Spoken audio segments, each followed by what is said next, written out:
karakter dari struktur, maka mungkin ini bisa ada hubungannya nanti dengan structural health monitoring yang akan dijelaskan oleh pembicara berikutnya. Itu juga banyak yang menggunakan pengujian dinamik untuk memprediksi, memperkirakan bagaimana karakter dinamik dari strukturnya. Nah, ini kalau ini yang saya jelaskan adalah jika kita memiliki data yang cukup untuk membuat model. Nah, pemodelan dilakukan menggunakan software finite element dan kita memodelkan sesuai dengan karakter penampang dari strukturnya, bisa dimulai dari kurvatur penampang, kemudian kapasitas dari strukturnya, kemudian dari situ dari kapasitas elemen kita develop menjadi kapasitas struktur secara global.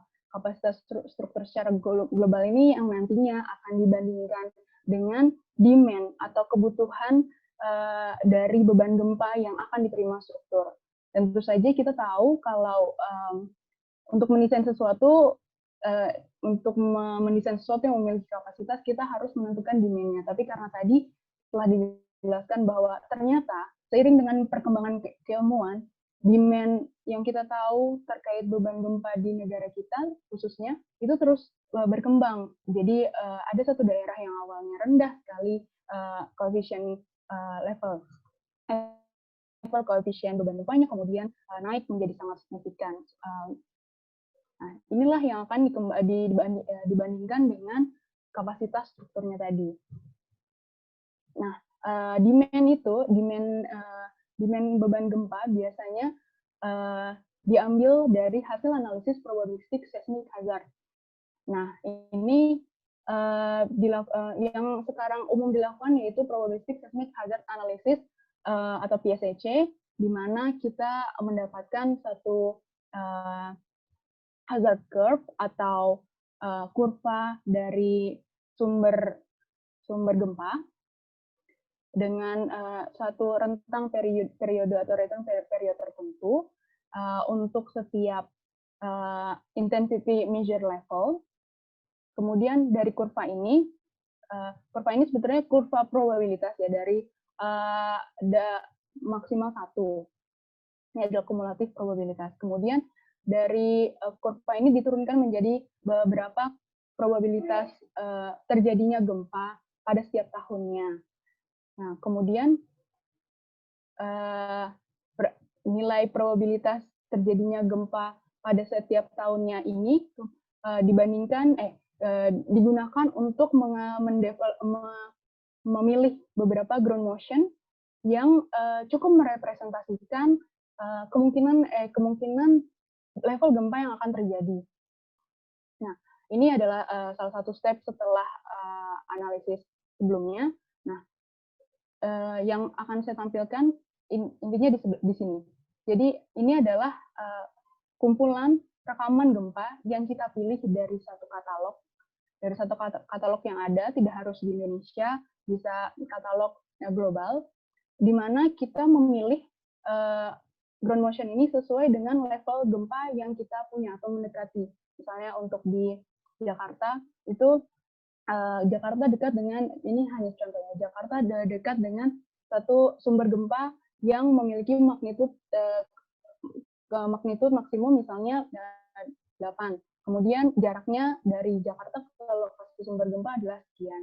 Nah, nilai-nilai itulah yang dipilih untuk menentukan ground motion yang dapat merepresentasikan kemungkinan ground motion yang akan terjadi pada lokasi di mana jembatan itu akan di mana lokasi jembatan itu maksudnya. Nah, dari beberapa ground motion yang dipilih inilah, misalnya 20 ground motion, 3, 7 seperti itu, nah, kita membebankan ground motion ini atau rekaman gempa ini pada struktur untuk menghasilkan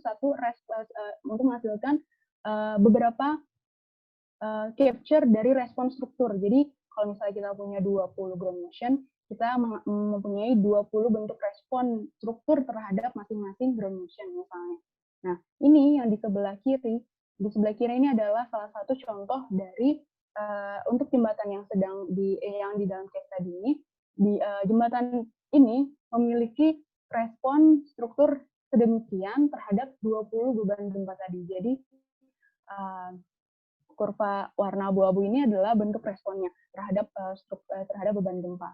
Nah, dari respon ini kita mendevelop secara probabilistik untuk mengetahui jika terjadi level beban gempa dari range yang 0 sampai satu nilai yang kita anggap maksimum, maka berapa sebenarnya kemungkinan keruntuhan atau kegagalan dari strukturnya. Nah, ini disebut dengan fragility curve.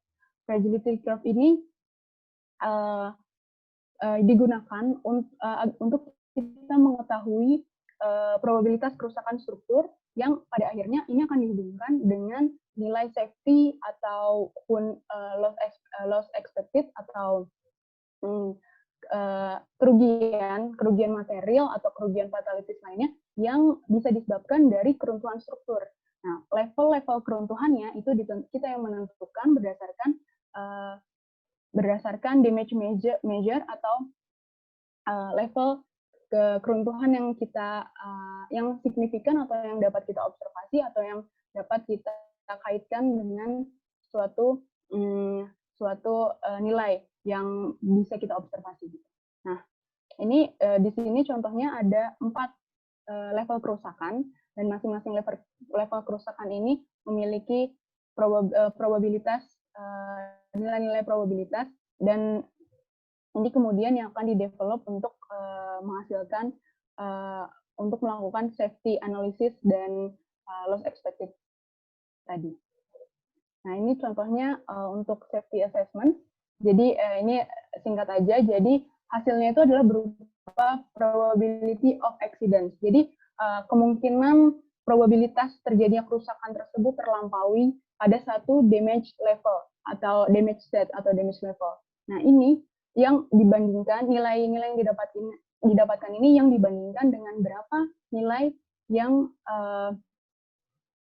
perlu kita konsiderasi, perlu kita pertimbangkan ketika kita mendesain. Biasanya seperti itu. Mungkin ini ada di code seperti misalnya contoh di AACE itu ada menyebutkan bahwa probability of exceeding probability yang terlampaui untuk satu limit state itu adalah 5%, sehingga kita mendesain suatu struktur jembatan misalnya di mana pada saat gempa terjadi sesuai dengan level gempa yang kita desain, itu probabilitas bahwa kerusakan akan terlampaui atau terjadi dan terlampaui itu adalah 5%, contohnya seperti itu. Nah, kemudian selain dengan probabilitas kerusakan yang terlampaui, kita juga bisa menghitung, contohnya adalah annual probability of damage. Ini adalah kemungkinan kerusakan terjadi pada setiap tahun itu berapa persen gitu, probabilitas kerusakannya. Nah, ini kembali lagi ini yang akan dibandingkan dengan level kriteria performance pada saat kita mendesain. Nah, untuk struktur existing, karena tadi strukturnya itu mungkin dibangun dan didesain misalnya 20 tahun yang lalu ketika belum mempertimbangkan beban gempa yang sebesar sekarang, maka jika kita hitung kembali sebetulnya berapa probabilitas kerusakan tahunannya untuk level gempa yang terbaru misalnya, nah itu kita bisa mengetahui bahwa oke, struktur ini perlu diperbaiki, oke, struktur ini masih bisa menerima beban level gempa yang lebih update, yang sesuai dengan code yang terbaru, dengan catatan probabilitas kerusakannya sekian.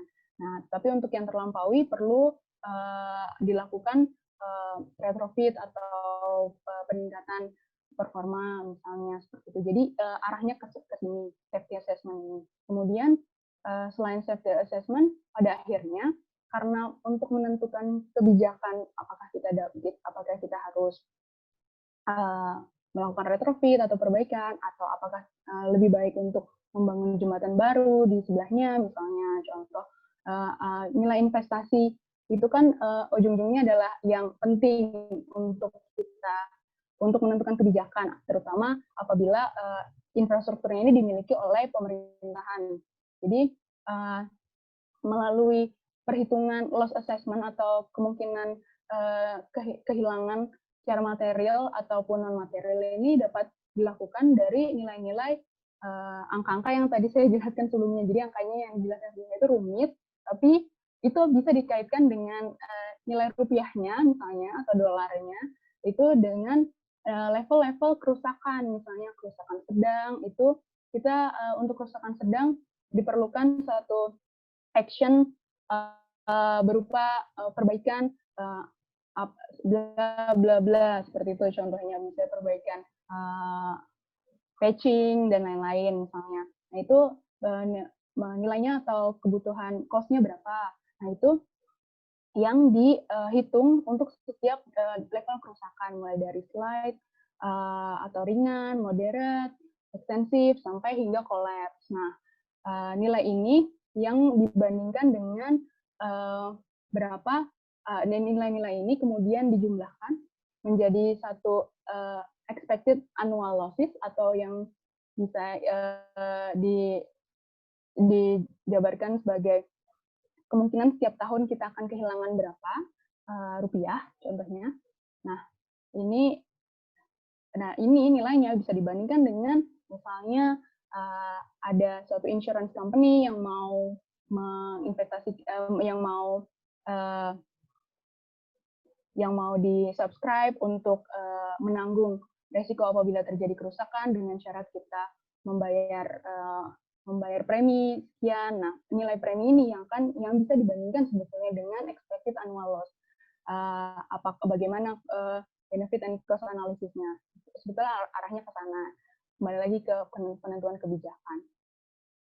Nah, selanjutnya sebetulnya ini kan tadi kita mengetahui kalau dari data jembatan yang kita punya, data yang standar yang kita punya, terus kemudian metodologi yang kita punya itu bisa untuk digunakan, kita bisa tahu, kita bisa melakukan penilaian resiko gempaan terhadap jembatan existing.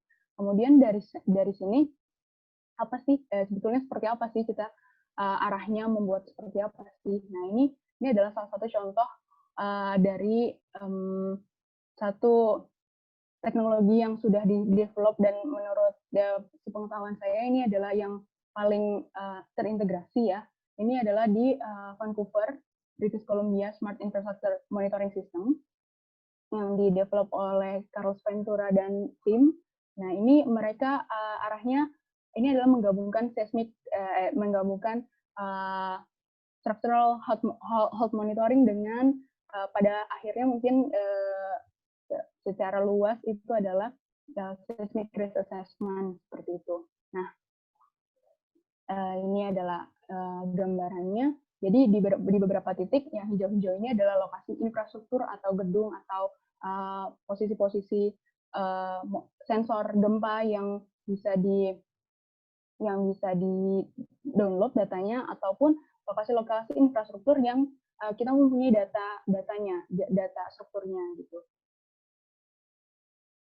Nah, sekarang apakah mungkin dengan ilmu yang kita punya dari ada beberapa di Kanada sana sudah mendevelop metode seperti ini, kemudian ternyata dengan data yang ada dengan metode analisis yang ada ya bisa untuk melakukan seismic risk assessment ini di Indonesia.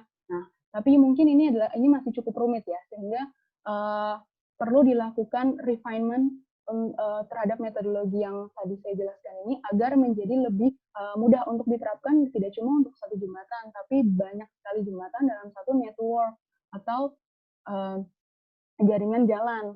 Nah, ini akan melibatkan mungkin banyak teman-teman juga sudah sering dengar dengan big data analisis.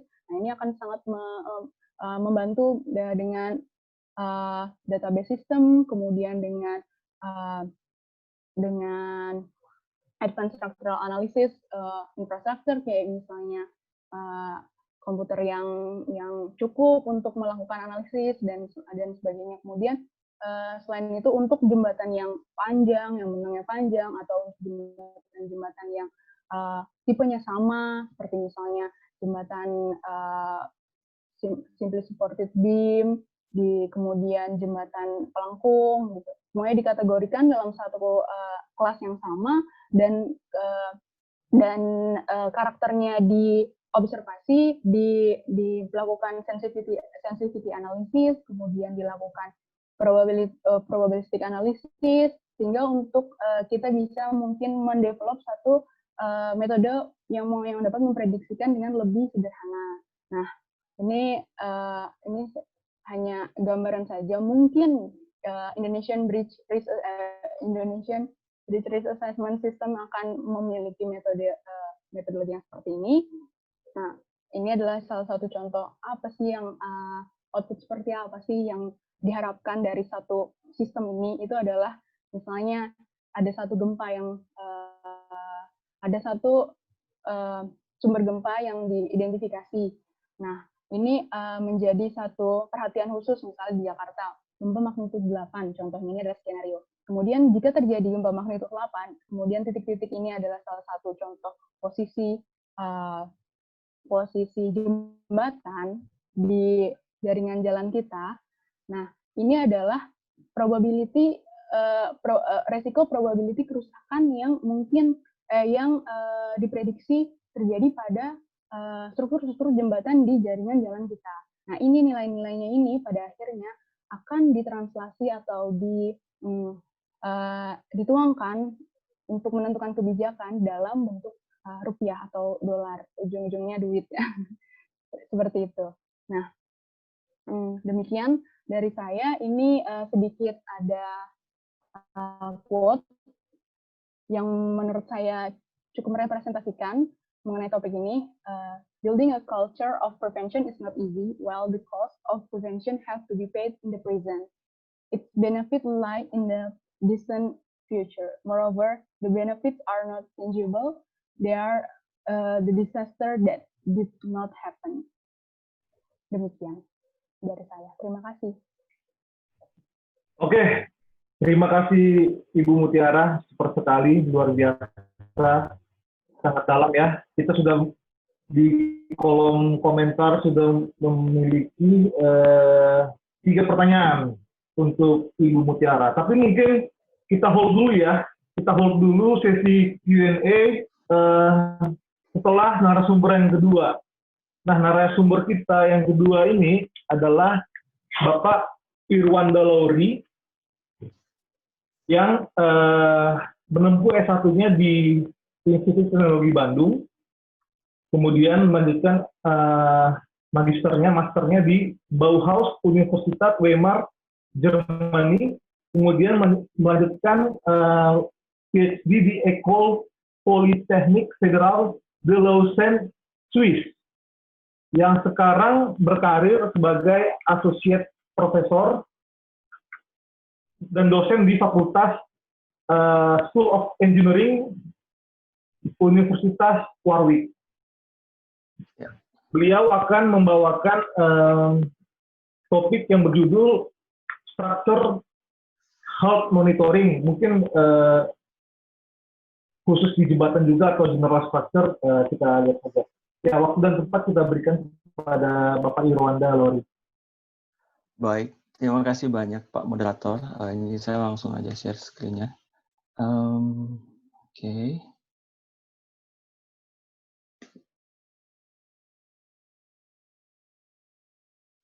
Iya.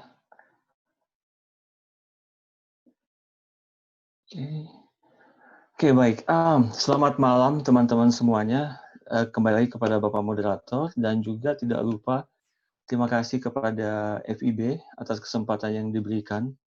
Jadi pada malam hari ini saya ingin berbagi tentang bidang riset yang saya dan tim saya geluti di Warwick University. Jadi tentang structural health monitoring. Tapi sebelumnya saya mulai sedikit tentang saya. Saya tumbuh besar sebenarnya di Papua, di Sorong, Papua. Jadi kalau ada yang nggak tahu Sorong itu di mana, mungkin sempat dengar Raja Ampat ya. Jadi dari Sorong, kemudian ke Bandung, Jerman, Swiss, dan akhirnya sampai ke Warwick. Dan untuk Warwick sendiri, saya pikir saya wajib ya untuk sedikit aja memperkenalkan Warwick, karena sebelum saya datang ke Warwick pun saya nggak tahu Warwick itu di mana gitu. Jadi Warwick satu universitas yang terletak betul-betul di tengah Inggris, dan cukup muda usianya sebenarnya, 50 tahunan, dan tapi dari sisi ranking misalnya, kita cukup baik bertahan di 10 besar Inggris, meskipun tentu saja kita bukan Oxford ataupun Cambridge, tetap 10 besar, dan dalam ranking dunia pun kita kurang lebih selalu di sekitar 50 dan 60 misalnya dari QS ranking. Dan lokasinya cukup strategis dalam artian hanya 1 jam untuk ke London dan 30 menit ke Birmingham. Ya, sebelum saya mulai, itu sedikit tentang Warwick. Dan kemudian saya juga tidak lupa, saya ingin meng-acknowledge tim saya, terlebih lagi para PhD student yang sebenarnya hari ini yang akan saya bagikan adalah sebagian dari kerja keras mereka yang telah mereka lakukan selama ini. Oke, itu saja tentang Warwick. Saya mulai. Ini sebenarnya satu slide yang cukup sering ya saya tunjukkan, terutama ke audiens yang non-civil engineering. Kenapa? Karena, dan saya juga ingin bagikan malam ini, bahwa sebenarnya yang kita lakukan sebagai teknik sipil itu berdampak besar sekali terhadap kehidupan sosial ekonomi sehari-hari. Misalnya energi, air, dan transportasi, itu semuanya tidak akan ada tanpa kontribusi dari kita, para civil engineers. Jadi saya pikir kita sebagai insinyur teknik sipil harus berbangga bahwa apa yang kita lakukan berkontribusi langsung terhadap kehidupan masyarakat sehari-hari, dan sangat penting sekali. Untuk di UK sendiri, pada tahun 2014, National Infrastructure Plan itu menyebutkan bahwa dari sisi infrastruktur, supaya UK bisa bersaing secara global, investasi yang dibutuhkan itu kurang lebih 400 sampai 500 billion pounds ya. Jadi cukup besar, dan pada tahun 2016 rencana investasi pemerintah tidak bisa menyakupi semuanya, jadi yang hanya diterapkan dalam perencanaan hanya kurang lebih setengahnya, sekitar 200-an billion pounds, dan kalau kita convert ke Indonesia itu kurang lebih 5.000 triliun rupiah ya. Jadi ya kalau nggak salah kurang lebih 2 kali lipat dari APBN kita.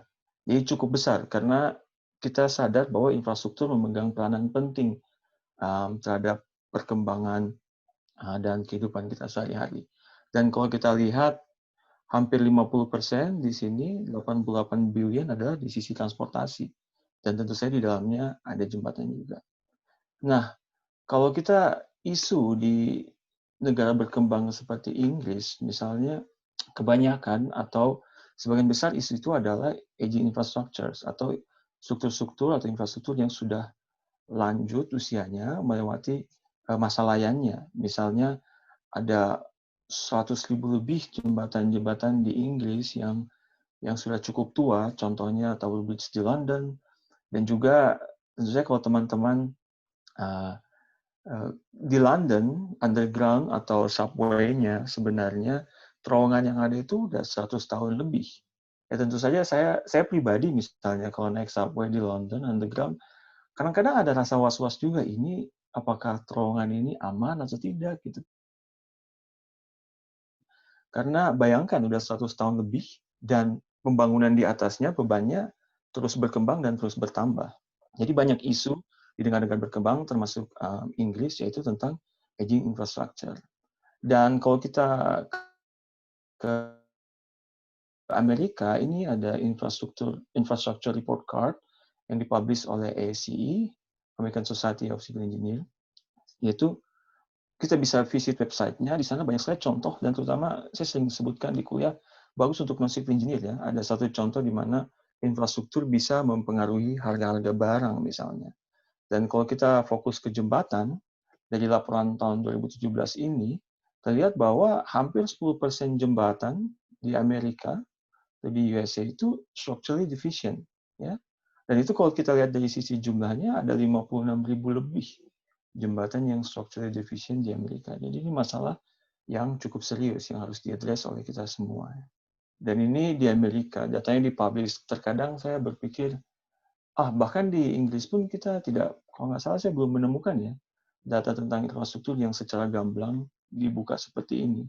Indonesia juga belum ada.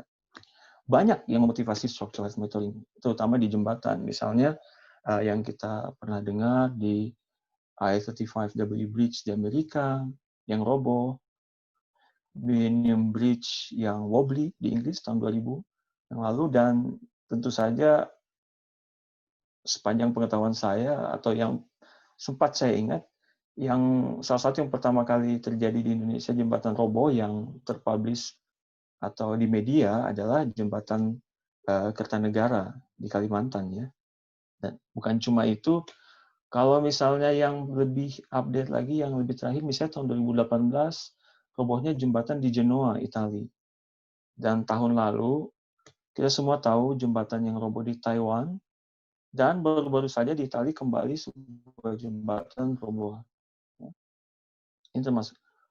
Dan seperti yang disebutkan atau disampaikan oleh Ibu Mutiara sebelumnya, saya tidak akan berpanjang lebar mengenai ini. Di sebelah kiri kita ada video gempa atau sejarah gempa historically dari tahun 2000 sampai 2015 ya. Besar lingkaran itu menunjukkan besar magnitude.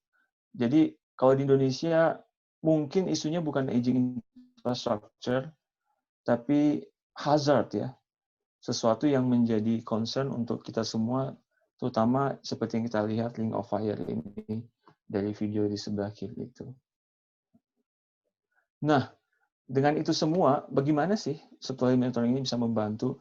Seperti yang tadi sudah dengan baik sekali disampaikan oleh Ibu Mutiara, bahwa ya iya, ujung-ujungnya biaya. Dan kalau bisa kita bayangkan untuk kasus jembatan, kalau kita bisa memaintain dengan baik, misalnya early detection dan sebagainya, kita bisa save banyak sekali ya, uang dan sebagainya. Dan kemungkinan kita tidak perlu mengganti semua jembatan yang tua, selama kita bisa memastikan bahwa masih bisa dengan baik, apa ya bahasanya, masih bisa melayani dengan baik struktur tersebut.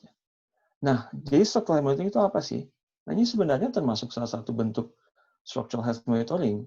Jadi dikasih informasi, ada nomor telepon di samping struktur, dan ketika ada sesuatu, observasi, ya ditelepon aja, sampaikan.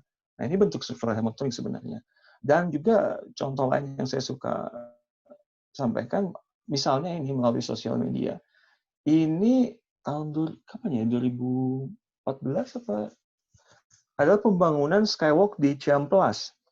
Waktu itu kebetulan di Pilcap ini, konstruksi Pilcap ini ada seorang insinyur teknik sipil lewat dan mengobserv ada sesuatu yang dianggap salah saat itu dan dilaporkan melalui Facebook.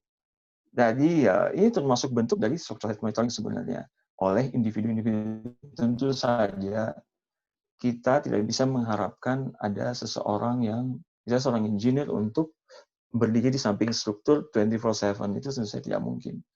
Jadi ya kita membutuhkan something else atau sesuatu yang lain dari itu. Nah, penggunaan sensor sebetulnya telah ada dari berabad-abad yang lalu ya. Misalnya perkembangan sensor pertama di Cina, mengenai kegempaan, sediakan panjang lebar di sini, yang cukup sederhana sebenarnya, bolanya jatuh dari mulut naga, menentukan magnitudo dan arah sumber gempa, kemudian kedalaman air di Sungai Nile di Mesir saat itu ya. Dan tentu saja dengan perkembangan teknologi zaman sekarang, sepertinya kita bisa mengukur apa saja ya. Sensor semakin affordable dan kita bisa apply di mana saja, dan pada akhirnya menjadi tugas kita, teknik sipil, bagaimana kita mengartikan data itu untuk bisa mengestimasi atau mengkalkulasi kondisi struktur.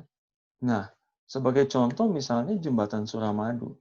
Di Suramadu ini terdapat kurang lebih ada 400 sensor yang terinstall ya di jembatan ini. Cukup banyak. Dan ini bisa kita lihat mengukur dari kecepatan angin, vibrasi, suhu, regangan kabel, dan sebagainya. Dan ini bisa kita lihat plot dari pengaruh temperatur misalnya terhadap tegangan kabel, stay cable dari jembatan Suramadu ini. Nah, tentu misalnya kita sudah mempunyai sensor dan monitoring sistem yang diterapkan di jembatan, kebanyakan dalam masyarakat beranggapan, oh ya sudah, kalau sudah ada sensornya, berarti masalahnya sudah selesai dong. Harapannya selalu seperti ini. Oh, ketika tidak ada apa-apa, flat, terus tiba-tiba ada anomali atau kerusakan, tiba-tiba loncat datanya. Sayangnya untuk kasus kita dalam bidang teknik sipil tidak seperti itu. Kenapa? Ya, dengan perkembangan teknologi kita bisa mengukur atau monitor sebenarnya semua loading dari temperatur, angin, traffic. Kita juga bisa mengukur respon struktur ya. Tapi tentu saja dalam mengartikan itu banyak uncertainties ya atau ketidakpastian dari modeling misalnya. Tapi sebelum ke modeling, misalnya dari sisi datanya aja. Data yang ukur respon struktur itu kombinasi dari semua loading atau input yang ada, termasuk di dalamnya environmental variation seperti temperatur atau dan angin. Jadi terkadang sulit untuk membedakan apakah perubahan data ini karena kerusakan atau karena perubahan lingkungan. Itu menjadi sulit karena combinatorial effects ini. Dan juga banyak yang menggunakan pemodelan misalnya finite element software packages atau methods. At the end of the day, pada akhirnya modeling itu ya model gitu dengan berbagai asumsinya. Ini terdapat uncertainties di dalamnya, terdapat error, dan juga terdapat error dalam measurements atau data yang kita peroleh dari sensor. Misalnya dari presisi, noise, dan lain sebagainya. Jadi sebenarnya tantangan atau bottleneck yang ada di bidang riset ini atau di bidang ini secara luas adalah bukan mendapatkan data, tetapi bagaimana kita menarik informasi yang berarti dari data-data yang sudah kita kumpulkan, terutama dalam mengevaluasi kondisi struktur. Itu yang menjadi tantangan utamanya. Contohnya misalnya ini ada data regangan dari suatu jembatan, di vertikal aksisnya kita punya microstrain atau regangan over time, di horizontalnya kita punya waktu, dan terdapat garis menunjukkan pada saat di mana ada kerusakan. Dan karena faktor lingkungan, temperatur, suhu, dan sebagainya, kita tidak bisa melihat perubahan tersebut dari datanya. Harus kita lakukan semacam analisis atau data processing, atau ada yang menyebutkan juga signal processing, untuk mengemphasize atau memaksimalkan perubahan sebelum pada data, sebelum dan sesudah data. Ini contohnya ya, bahwa di mana ada kerusakan dalam data itu masked atau terselubungi oleh variasi environmental dan noise lainnya, seperti itu. Nah, terus metode SHM sendiri ada apa aja sih? Banyak sekali ya. Ada yang model free dalam artian kita tidak perlu menggunakan informasi geometri struktur, material properties, kita tidak menggunakan any numerical modeling, finite element modeling, pakai MIDAS atau apapun, SET 2000, ANSYS, Abaqus, atau dan lainnya. Cukup menggunakan data, dan kita melihat anomali dari data itu. Dan ada juga model base. Jadi, menggunakan atau tidak menggunakan itu physics-based model, itu klasifikasi tertentu, menurut saya, dan juga berikutnya saya mengklasifikasi lagi berdasarkan tipe data yang dipakai. Apakah data statik seperti regangan atau data vibrasi misalnya. Dan apakah data itu dari continuous monitoring atau periodic monitoring. Pada umumnya, orang menggunakan data vibrasi dan model base. Sedikit saya jelaskan kenapa. Misalnya ini seperti yang disebutkan sebelumnya oleh Bu Mutiara adalah kita mengekstrak dynamic karakteristik dari jembatan Suramadu. Kenapa sih? Lalu kita ngambil natural frequencies-nya dari Suramadu. Kenapa kita butuh ini? Sebenarnya alasannya seperti ini. Ini contoh yang sering saya pakai. Salah satu alasan kenapa misalnya suara saya berbeda dengan Pak Moderator atau Ibu Mutiara sebelumnya, itu karena dynamic karakteristik dari vocal cord saya berbeda. Jadi seperti yang kita ketahui, suara itu sebenarnya kan kontraksi dan regangan udara ya. Jadi kita memproduksi suara itu dengan vibrasi vocal cord ini yang ada di kerongkongan atau leher kita. Karena dynamic karakteristiknya berbeda, maka suara setiap orang pun berbeda. Sama juga dengan jembatan. Karena dynamic karakteristik jembatan itu unik, dan harapannya ketika ada kerusakan ataupun maka dynamic karakteristiknya akan berubah. Nah, itulah alasan, ini salah satu yang seperti yang saya bilang, saya akan sampaikan paling straightforward ya, paling mudah dalam SHM methods ini, yaitu mengamati observasi kondisi jembatan dengan menggunakan natural frequencies. Sebenarnya mirip dengan gitar. Kalau ada saya suka menggunakan contoh gitar. Kalau teman-teman ada yang bermain gitar, sebenarnya kalau kita pikir konsep gitar itu ada senar, pre-stress, dengan 2 tower itu sebenarnya mirip dengan suspension bridge ya. Jadi bayangkan kalau pre-stress level dari senar itu kita ganti, frekuensinya pun berubah, suaranya pun berubah. Nah, kurang lebih seperti itu konsepnya. Jadi kita mendengarkan jembatan tersebut, suspension cable misalnya, ketika frekuensi itu suaranya berubah, pre-stress levelnya berubah, misalnya karena kerusakan atau apapun, maka kita bisa melihat dari data natural frequency jembatan tersebut. Jadi itu fundamental background-nya dari aktivitas modal analitik ini. Dan ini salah satu studi yang saya lakukan ketika di IPFL ya, Switzerland. Saya nggak akan panjang lebar, ini hanya salah satu metode yang dikembangkan di mana kita bisa mendeteksi perubahan struktur dengan menggunakan salah satu metode di sini, principal component analysis, di mana mengandalkan korelasi antara satu time series dari satu sensor dengan time series dari sensor-sensor lainnya. Mungkin nanti seandainya ada yang bertanya, saya akan menjelaskan lebih lanjut. Ini salah satu riset dari former PhD student saya yang sudah lulus sebenarnya. Jadi Yanji menggunakan temperatur.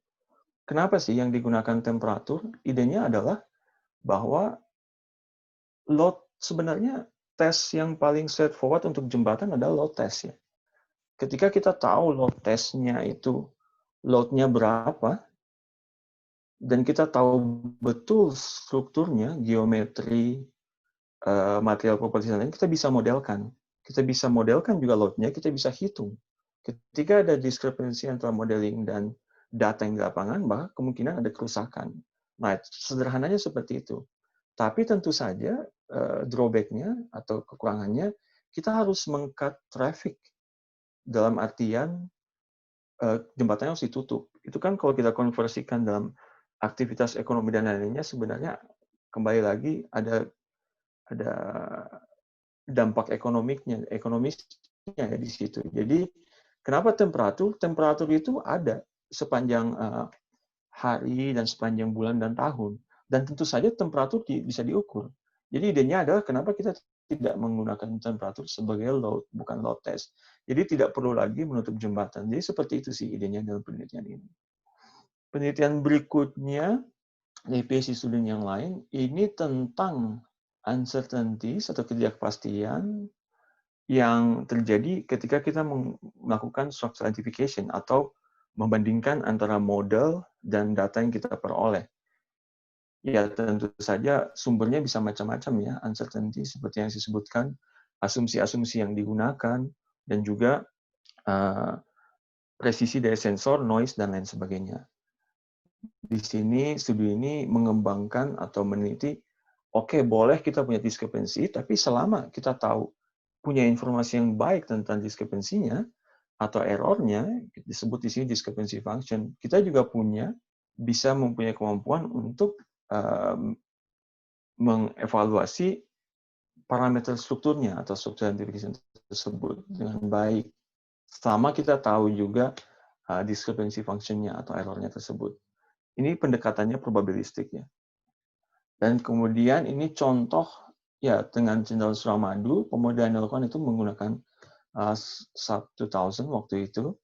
Dan dengan metode yang sama, kita mencoba, kalau tidak salah waktu itu, mengidentify thermal expansion. Tentu saja idealnya ada roller support, tapi kenyataannya tidak pernah roller support ya.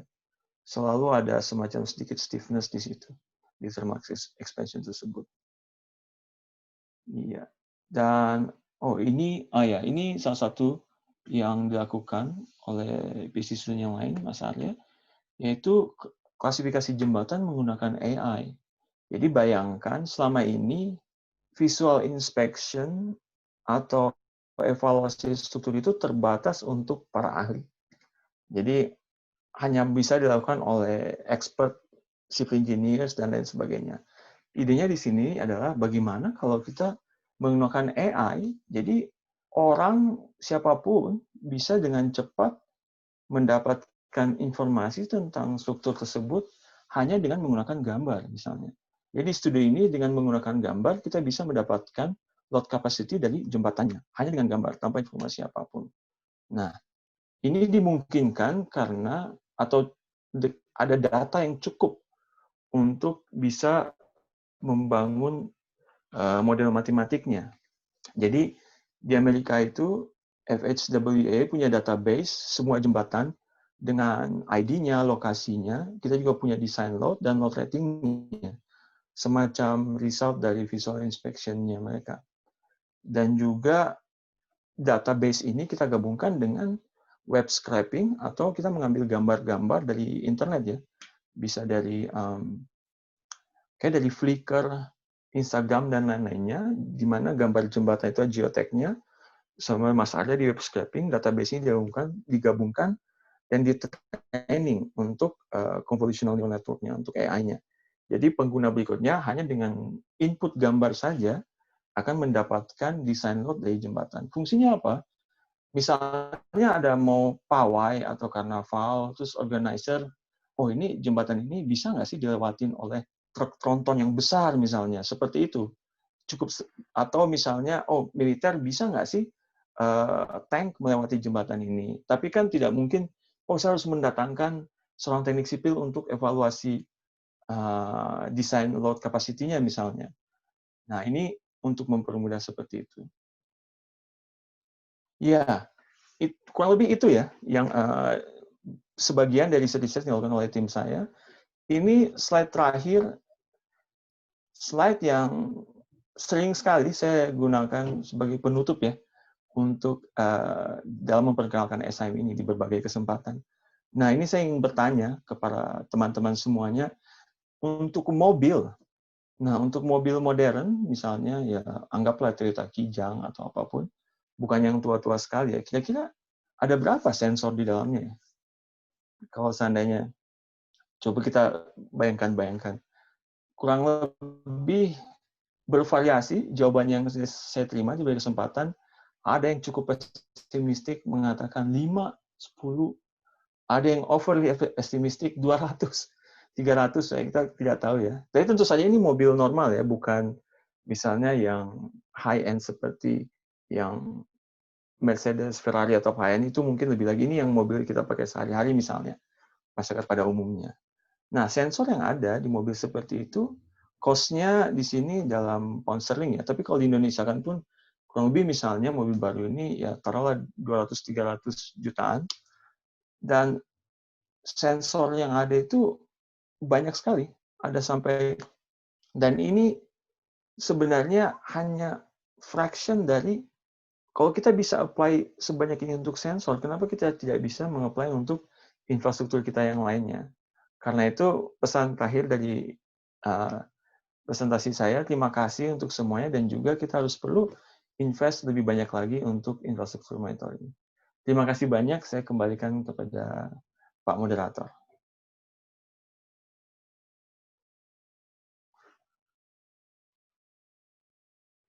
Oke,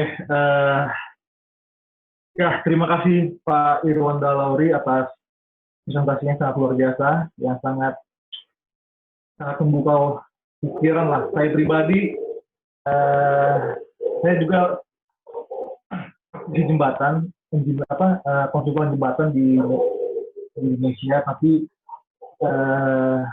jujur saja, satupun dari topik malam hari ini, saya belum pernah melakukannya secara praktis di proyek manapun. Oke, kita sudah punya beberapa pertanyaan ini dari para peserta. Mungkin kita selang-seling dulu ya. Selang-seling dulu mungkin pertama ke pertanyaan kepada Ibu Mutiara. Ada pertanyaan dari pertama Haditua Rainer Siregar. Oh, ini Buya juga ini, senior saya ini. Pertanyaannya adalah, apakah damage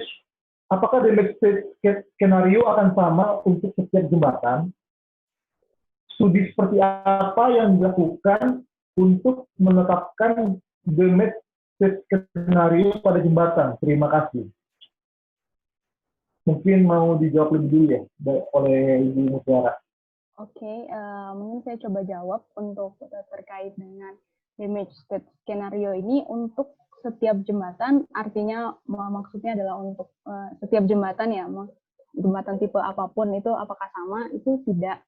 Jadi jembatan yang memiliki sistem struktur yang tipikal dengan parameter seperti material, kemudian komponen yang mendisipasi energi dan lain-lain atau konfigurasi itu akan mungkin memiliki damage state yang mirip, sehingga struktur-struktur yang memiliki variasi tipe atau tipe yang sama ini perlu dikelompokkan ke dalam satu kelompok, ke dalam tiap-tiap kelompok atau kita sebutnya tipologi untuk terkait dengan penentuan damage state skenario ini, karena pastinya akan berbeda struktur yang misalnya struktur jembatan balance cantilever dengan ada disipasi energinya berupa LRB dengan jembatan yang simply supportive yang tidak pakai LRB misalnya, seperti nanti itu akan beda. Kaitannya sih dengan duktilitasnya, dengan kapasitas duktilitasnya itu. Dan misalnya juga kalau digantinya, misalnya contoh ada struktur yang cuma perlu diganti karena dia rusaknya sekian, yang komponen yang perlu diganti hanya lebih sedikit daripada struktur yang satunya, padahal displacement-nya sama misalnya. Jadi itu harus dilakukan studi yang mengelompokkan struktur-struktur yang mirip ini, kemudian dilakukan sensitivity dan parametric analysis. Oke, jadi intinya tidak sama, tergantung dari penderitaan strukturnya seperti apa ya, itu intinya ya. Dan treatment-nya pun akan berbeda terkait dari hasil analisis yang ataupun bisa dia chemistry non-linear atau mungkin post-hoc. Kemudian ini untuk Ibu Mutiara lagi, masih kepada Ibu Mutiara. Dari Redarika Diastra. Biasanya untuk simulasi dengan menggunakan respons spektrum, compatible ground motion pada model yang telah dibuat, misalnya ini, apakah menggunakan data ground motion real?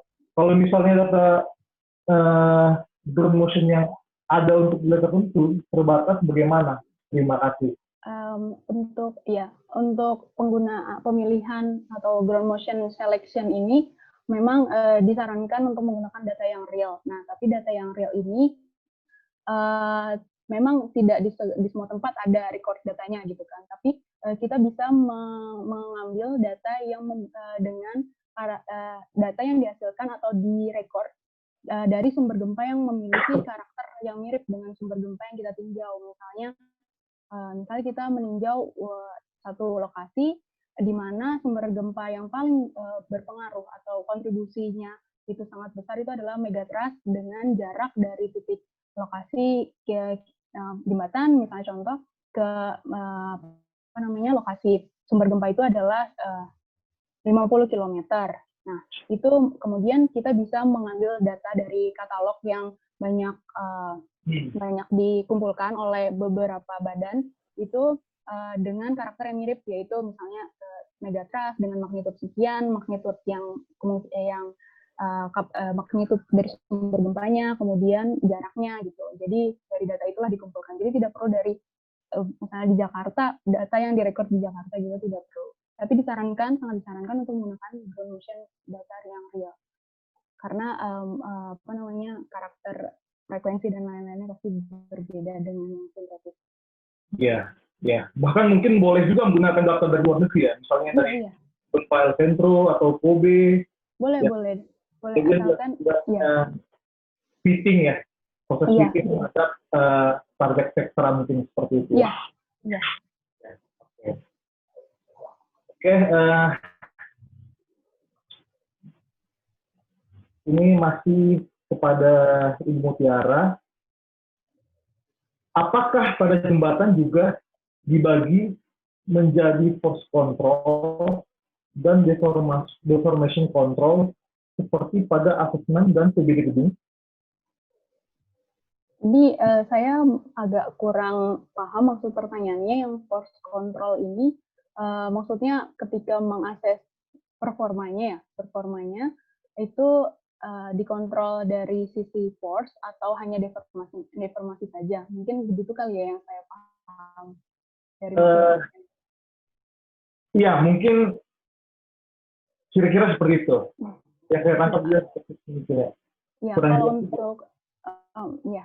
kalau untuk level kinerja, pertama mungkin memang yang di jembatan itu pasti harus memenuhi force demand-nya dulu, demand-nya yang sesuai yang didesain atau yang dari sumber gempa misalnya nanti akan ada beban level coefficient gempa berapa sekian gitu. Nah, itu harus memenuhi itu dulu untuk kondisi sebelum performa. Nah, kemudian selanjutnya jika sudah terpenuhi force control force demand ini, maka berapa besarnya deformasi yang terjadi. Jadi menurut saya sih dua-duanya di jembatan pun simultan gitu, enggak hanya salah satu. Tapi yang biasanya parameter yang lebih mudah untuk dipahami itu misalnya nilai-nilai parameter seperti kalau di gedung mungkin drift, kalau di jembatan ya ada drift, tapi juga kita harus cek di level membernya atau level sectionnya gitu. Permisi Pak Moderator, mungkin saya sedikit mengklarifikasi Bu Mutiara untuk pertanyaan tadi. Jadi yang setahu saya misalnya contoh kalau di gedung itu kan kita bedakan Bu waktu saat desain misalnya plasticity itu boleh terjadi pada beam. Nah, beam itu kita anggap sebagai deformation control element. Sedangkan pada elemen-elemen lain, misalnya seperti kolom selain di lantai dasar, itu kita harus capacity design dan dia tidak boleh mengalami kelelehan seperti itu. Nah, mungkin pertanyaan dari saudara Ebenezer ini adalah, apakah di jembatan juga dilakukan hal yang sama? Misalnya contoh, apakah yang plasticity hanya dibatasi pada pier saja, sedangkan girder harus tetap elastik, misalnya seperti itu, Bu? Apakah ada capacity design dan sebagainya? Terima kasih. Ya, ada sama seperti seperti itu ada capacity design, cuman posisi atau elemennya aja yang beda gitu. Iya. Iya, setahu saya kalau untuk jembatan itu dia berbeda dengan gedung. Kalau gedung itu kan strong column beam ya, kapasitinya. Kalau jembatan itu dia pasti kolomnya leleh duluan. Tapi kapasiti desain itu pada fondasi biasanya. Jadi overspring pada fondasi. Iya, kalau di jembatan bisa jadi strong beam with pile atau with column. Ya, di fondasi biasanya pakai R gempanya 1 atau overspring 2, tergantung lokasi gempanya. Oke,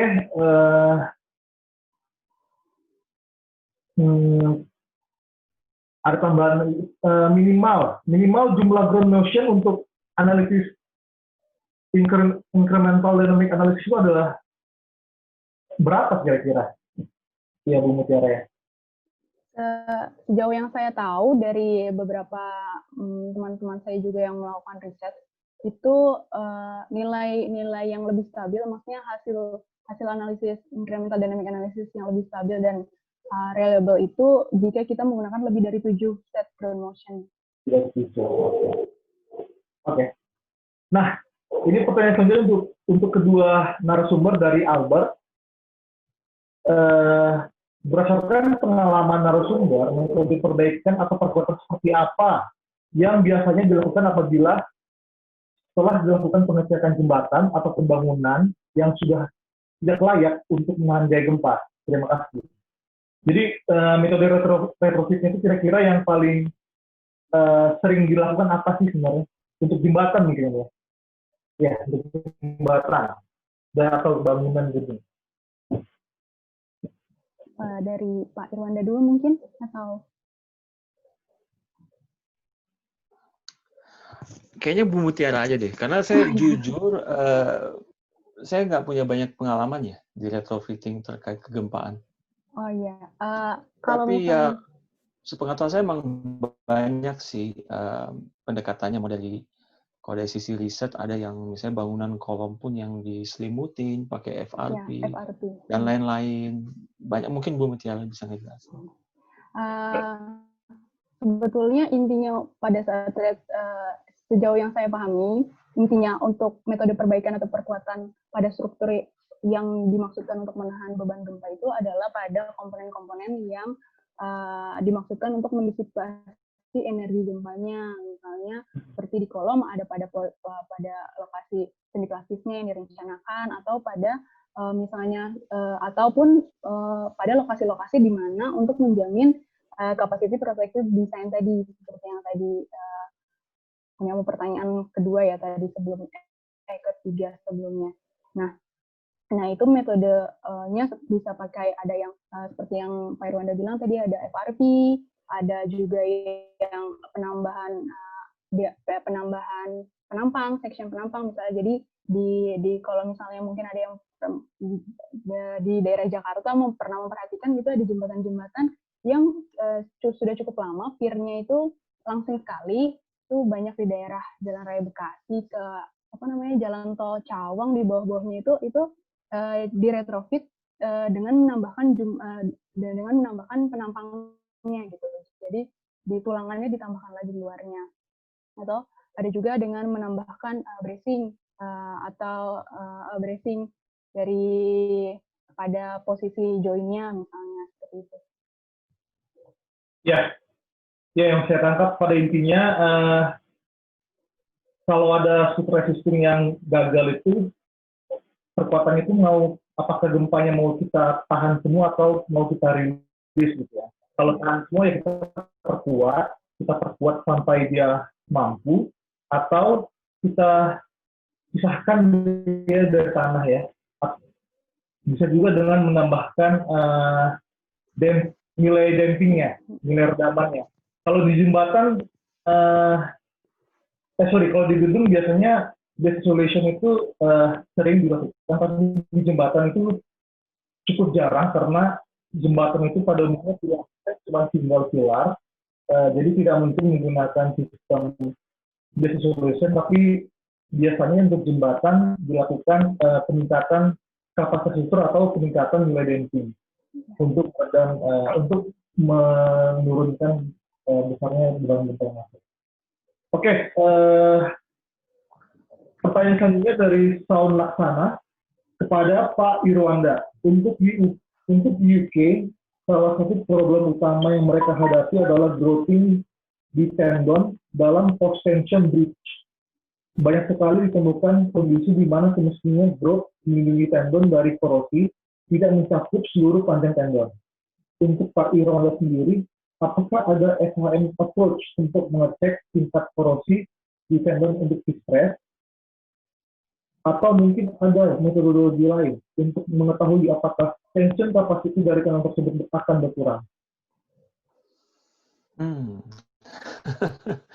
Ini sebenarnya dilemanya dalam bidang SHM itu metodenya banyak. Kalau ditanya ada atau tidak, jawabannya ada dan banyak. Mana yang paling efektif itu sulitnya, setiap kasus unik ya. Dalam artian setiap jembatan itu unik dan sebagainya. Tapi kalau konteksnya seperti ini, pendekatan yang dilakukan karena ini localized, dalam artian kita tahu lokal spesifik di mana di tendon, ya beberapa metode SIM itu cukup bagus untuk yang localized, misalnya acoustic emission, atau kita ngukur perubahan di electrical conductivity-nya, itu bisa dilakukan, itu cukup umum. Akustik atau electrical conductivity-nya. Natural frequency, yes and no. Bisa ya, bisa nggak, bisa dicoba. Tapi mungkin harus berbagi sedikit sejarah tentang model analisis ya di SHM ini. 30, 40, 50 tahun yang lalu kita itu mengadopsi mentah-mentah ilmunya dari aeronautic engineering. Jadi saat itu model analisis menggunakan accelerometer dan lain-lain itu biasanya banyak diaplikasikan untuk software identification dan damage detection di pesawat. Pada saat itu dan back then, zaman itu, awal-awal berkembangnya SIM, orang-orang sipil berpikiran kalau diterapkan di pesawat bisa, kenapa nggak kita bawa ke teknik sipil, dan itu yang dilakukan. Banyak lakukan, tapi akhirnya harus diakui makin sini ke belakang, ternyata tidak sesensitif itu natural frequency terhadap damage dan lain-lainnya. Harus diakui oleh praktisi di bidang ini. Saya pikir siapapun akan berani menghalangi itu. Jadi tidak straightforward itu. Misalnya kalau, ya saya nggak ada papan tulis, tapi kalau misalnya single degree of freedom di structural dynamics, natural frequency itu kan square root akar stiffness dengan over M kan. Jadi perubahan stiffness atau damage itu harus sebesar itu untuk merubah natural frequency. Tapi kalau kita melakukan pendekatan statik, misalnya di equation of motion, kita hapus aja semua akselerasi dan percepatannya, cuma misalnya deformasi itu, gaya itu sama dengan deformasi kali perpindahan, maka apa yang kita ukur deformasi itu langsung, perubahan damage itu langsung kelihatan. Cuman kita harus tahu load-nya berapa. Nah, itu dilemanya. Kenapa model analisis pendekatan dengan natural frequency itu nyaman? Karena kita tidak perlu informasi tentang load-nya. Seperti itu sih. Jadi, maaf ini agak muter-muter, tapi kalau pertanyaannya ada atau tidak, ada, metodenya banyak. Semoga ya setidaknya menjawab ya. Oke. Ya, ini mungkin sudah sangat teknis banget ya, apa namanya? Pertanyakan device-nya mungkin Pak ya, mungkin ya. Ya, device-nya banyak. Jadi kalau misalnya piezokeramik, jadi berbagai macam sensor untuk akustik beda, untuk electrical conductivity beda. Terus kalau mau berdasarkan vibrasi, accelerometer juga beda lagi. Kalau mau menggunakan regangan juga beda. Misalnya regangan ada yang strain gauge biasa atau yang ada yang berbasis IM, macam-macam sih. Ya, saya juga sebelumnya sempat mempelajari SHM juga di YouTube. Itu ada beberapa chamber yang bisa punya alat untuk mengukur keretakan atau lokasi dengan menggunakan apa namanya getaran, sinyal getaran. Bisa mengukur berapa lebar retak dan lokasinya di mana. Itu mungkin bisa menjawab pertanyaan yang grouping, yang ragam besar mungkin, yang kuat. Bisa. Misalnya ada yang menggunakan radar misalnya, teknologi radar. Jadi intinya radar itu kan sebenarnya kita mengirim gelombang, terus kita menghitung waktu pantulan gelombang tersebut. Jadi kalau ada getaran yang tadinya nggak ada retak misalnya, itu mantulnya cukup jauh. Yeah. Waktu yang untuk kita terima sinyal kembali berdasarkan berbasis radar. Kalau ketika ada retakan, kemudian pantulannya ada yang lebih cepat. Ya, seperti itu misalnya. Jadi pendekatannya cukup banyak. Kalau menurut Pak Irwanda sendiri, kira-kira ada nggak misalnya nih untuk jembatan tipe misalnya PCI girder, cocoknya pakai SHM apa, tipe apa, untuk cable stay biasanya pokoknya area kritis itu apa sih untuk setiap tipe jembatan itu, Pak? Ini pertanyaan bagus sekali ya. Jadi ini jatuhnya sebenarnya ke measurement system design. Jadi bagaimana kita desain sistem monitoring. Ini yang sering tidak dilakukan oleh praktisi. Kalau saya pribadi ditanya seperti itu, ya harus dimodelkan dulu. Kita harus cari tahu probabilitas, misalnya kemungkinan kerusakan yang akan terjadi. Misalnya, oh ada kemungkinan kabelnya akan begini-begini. Oke, kita bikin modelnya, kita generate artificial data.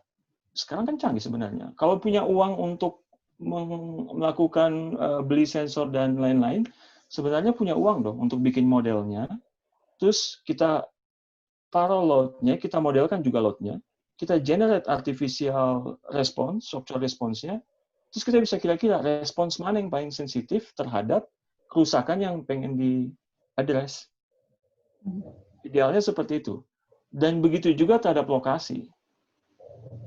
Dan percaya atau tidak, banyak kerusakan struktur itu, ya selain deteriorasi material, bisa juga koalisi. Misalnya jembatan ditabrak kapal, tabrak mobil atau apa. Jadi saya pikir untuk desain measurement system yang paling baik yaitu harus dimodelkan, dikira-kira kerusakannya seperti apa, terus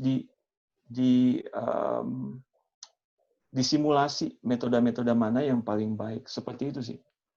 Jadi saya nulis satu paper tentang itu, di mana mau nggak mau kemungkinannya besar sekali ya. Karena struktur jembatan misalnya tergantung jembatannya, tapi banyak jembatannya yang jumlah elemennya itu bisa ratusan ribuan gitu. Kalau kita mau tes satu-satu, damage di lokasi ini, lokasi itu, dan lain-lain semuanya, itu kemungkinannya eksponensial. Mau nggak mau, kalau orang pakai advanced computing, bisa pakai stochastic search, genetic algorithm yang digabungkan dengan pemodelan numerik. Seperti itu sih. Yeah. Jadi tidak ada jawaban mungkin nanti, saat ini mungkin belum, mungkin nanti ketika monitoring ini sudah berpuluh-puluh ratusan tahun dan sudah sangat matang ya. Dalam artian engineer sudah punya gut feeling. Jadi sudah punya pengalaman. Sayangnya misalnya sampai hari ini pun tidak ada jembatan roboh yang ada monitoring sistemnya.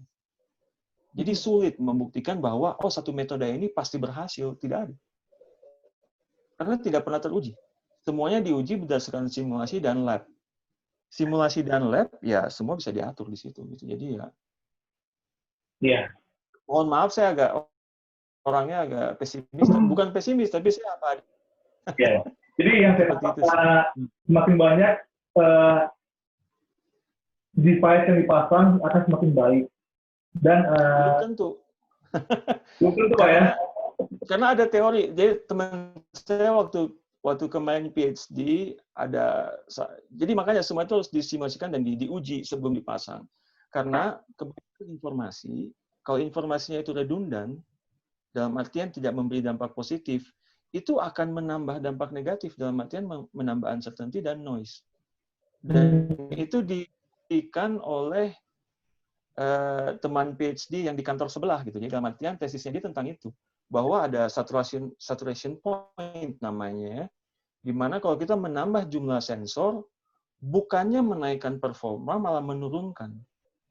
Karena informasi itu kan ada yang bagus, ada yang tidak bagus. Kalau kita tidak selektif, yang informasi yang bagus ini kemungkinan bisa tenggelam sama yang tidak bagus. Seperti itu. Ya. Nah, kalau saya juga lihat di internet itu Pak, kalau di luar itu juga banyak industri yang menyediakan jasa SHN ya. Baik, banyak sekali. Sama swasta. Nah, di Indonesia itu masih jarang. Nah, minimal harus dari luar. Nah, ini kira-kira monitoring yang dilakukan oleh ini seperti apa? Apakah setiap hari atau dan bagaimana Kan itu. Oh, ini pertanyaan bagus sekali ya, saya suka ya. Soalnya begini, ini saya lagi membujuk ya, membujuk dalam artian mahasiswa PhD saya, kalau nanti pulang ke Indonesia, bikin perusahaan lah. Yang serupa yang di luar yang menawarkan SHM misalnya, kenapa enggak sih? Ya. Ya kan? Soalnya gini loh, apa ya, dalam artian kita tuh kekurangan di sisi itu gitu, karena dan menurut saya kompetisi itu membawa prestasi. Jadi semakin banyak kompetisi di industri, karena kebutuhannya kan jelas ada. Semakin banyak kompetisi di industri, semakin tinggi, semakin kompetitif, semakin tinggi kualitasnya, semakin berprestasi, dari sisi akademiknya itu kan akan menunjang. Jadi triple helix itu akan kejadian. Jadi itu semuanya harus didukung industri juga, karena kita engineer kan, kita nggak riset for the sake of research kan, harus ada tujuannya. Jadi menurut saya, ya siapapun yang di sini, menurut saya itu peluang bisnis yang besar sekali ya. Dan sekarang, ya, dan tidak dalam artian, ya sangat luas sekali ya, infrastruktur kita bukan cuma jembatan loh. Bendungan, Betul, Pak. bangunan, apalagi seperti yang tadi disampaikan Bu Mutiara dari risk map misalnya, bukan hazard map ya. Hazard map itu ya hazard map, GSAP dan lain-lain. Tapi kalau risk map, kita butuh informasi bangunan, bukan cuma jembatan kan, dari jembatan, bangunan dan lain sebagainya, yang krusial. Nah, dan itu akan membantu decision making atau policy making. Nah, sekarang siapa yang buat di Indonesia itu belum ada. Dan siapa yang mau evaluasi bangunan satu-satu kan nggak ada. Dan saya pikir kita sangat SHM ini kan sangat multidisiplin sekali ya. Kita teknik sipil harus kerjasama dengan informatik dan lain-lain. Sekarang kan canggih, bukan sensor banyak di mana-mana, bisa menggunakan drone juga, image processing dan lain-lain, luas sekali. Jadi pertanyaan yang bagus sekali, dan saya pikir, wah siapapun yang menjadi, kalau nggak salah di Indonesia sekarang pemainnya cuma satu ya. Satu atau dua, jadi lumayan di monopoli ya, saya nggak usah sebut siapa lah ya, ada lah. Jadi, cuman ya menurut saya, kalau cuma dipegang oleh satu atau dua, itu tidak akan menaikkan kualitas dan prestasi, sayangnya itu.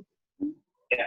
Dan dari segi perlu diketahui, mungkin Pak Yuranda dan Bu Mutiara juga tahu ya, bahwa semua jalan itu adalah milik pemerintah ya, baik jembatan. Nah, saya sendiri juga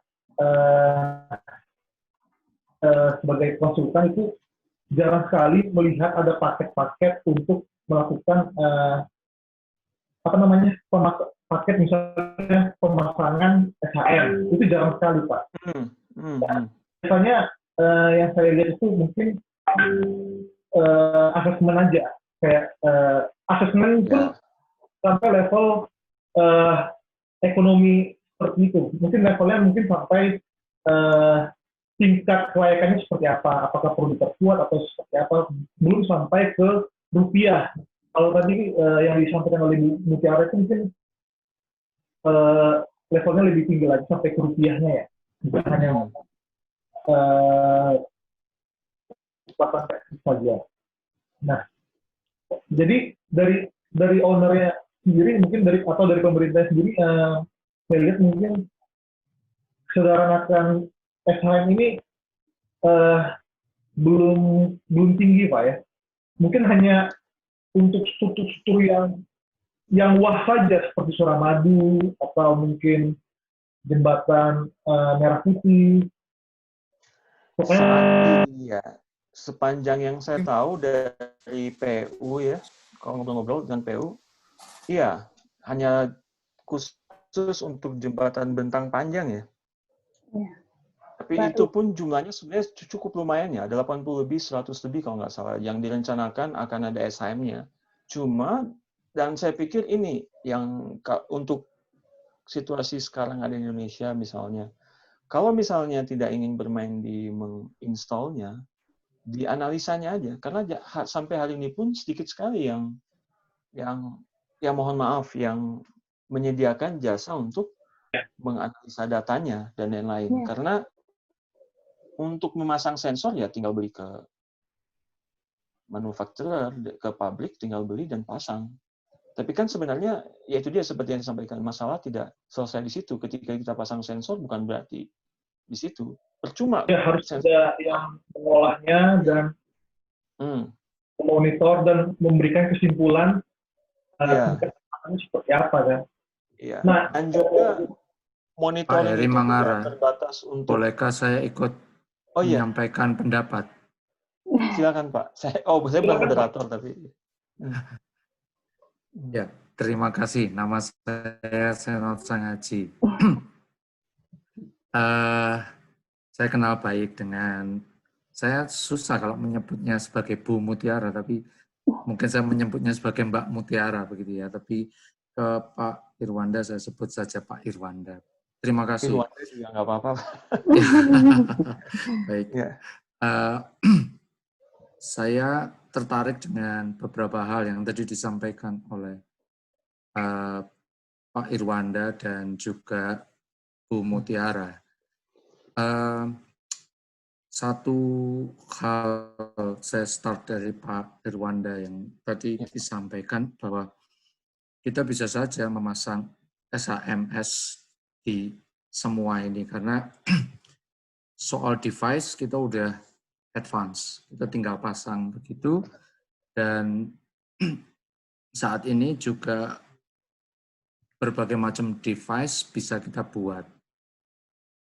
Apa yang kami lakukan di fakultas saya itu kerjasama antara sipil dengan elektro, dengan suatu sensor sederhana saja, kita sudah bisa membuat, maksud saya dengan microprosesor sederhana, semacam Arduino atau semacam itu, kita bisa mencoba prototipe sederhana untuk mengukur katakanlah lendutan yang statik saja, yang nggak usah yang advance gitu. Artinya dari segi itu kita udah banyak beberapa orang dengan fiber optik sudah bisa mengukur beban. Jadi beban kendaraan dipasang dengan apa namanya? Jadi kabel fiber optik ditanamkan di dalam sebuah karet begitu, dipasang untuk jalan raya sudah bisa, dan itu sudah nggak tahu saya apakah sudah dipatenkan atau belum dari fakultas saya, tetapi itu rekan saya yang mencoba dan mulai kita udah bisa melihat arah sana. Persoalan yang berikut yang memang harus dilakukan memang saat ini adalah melatih para kaum muda, para mahasiswa, master maupun PhD maupun untuk mulai akrab dengan datanya. Karena soalnya soal bagaimana menganalisis.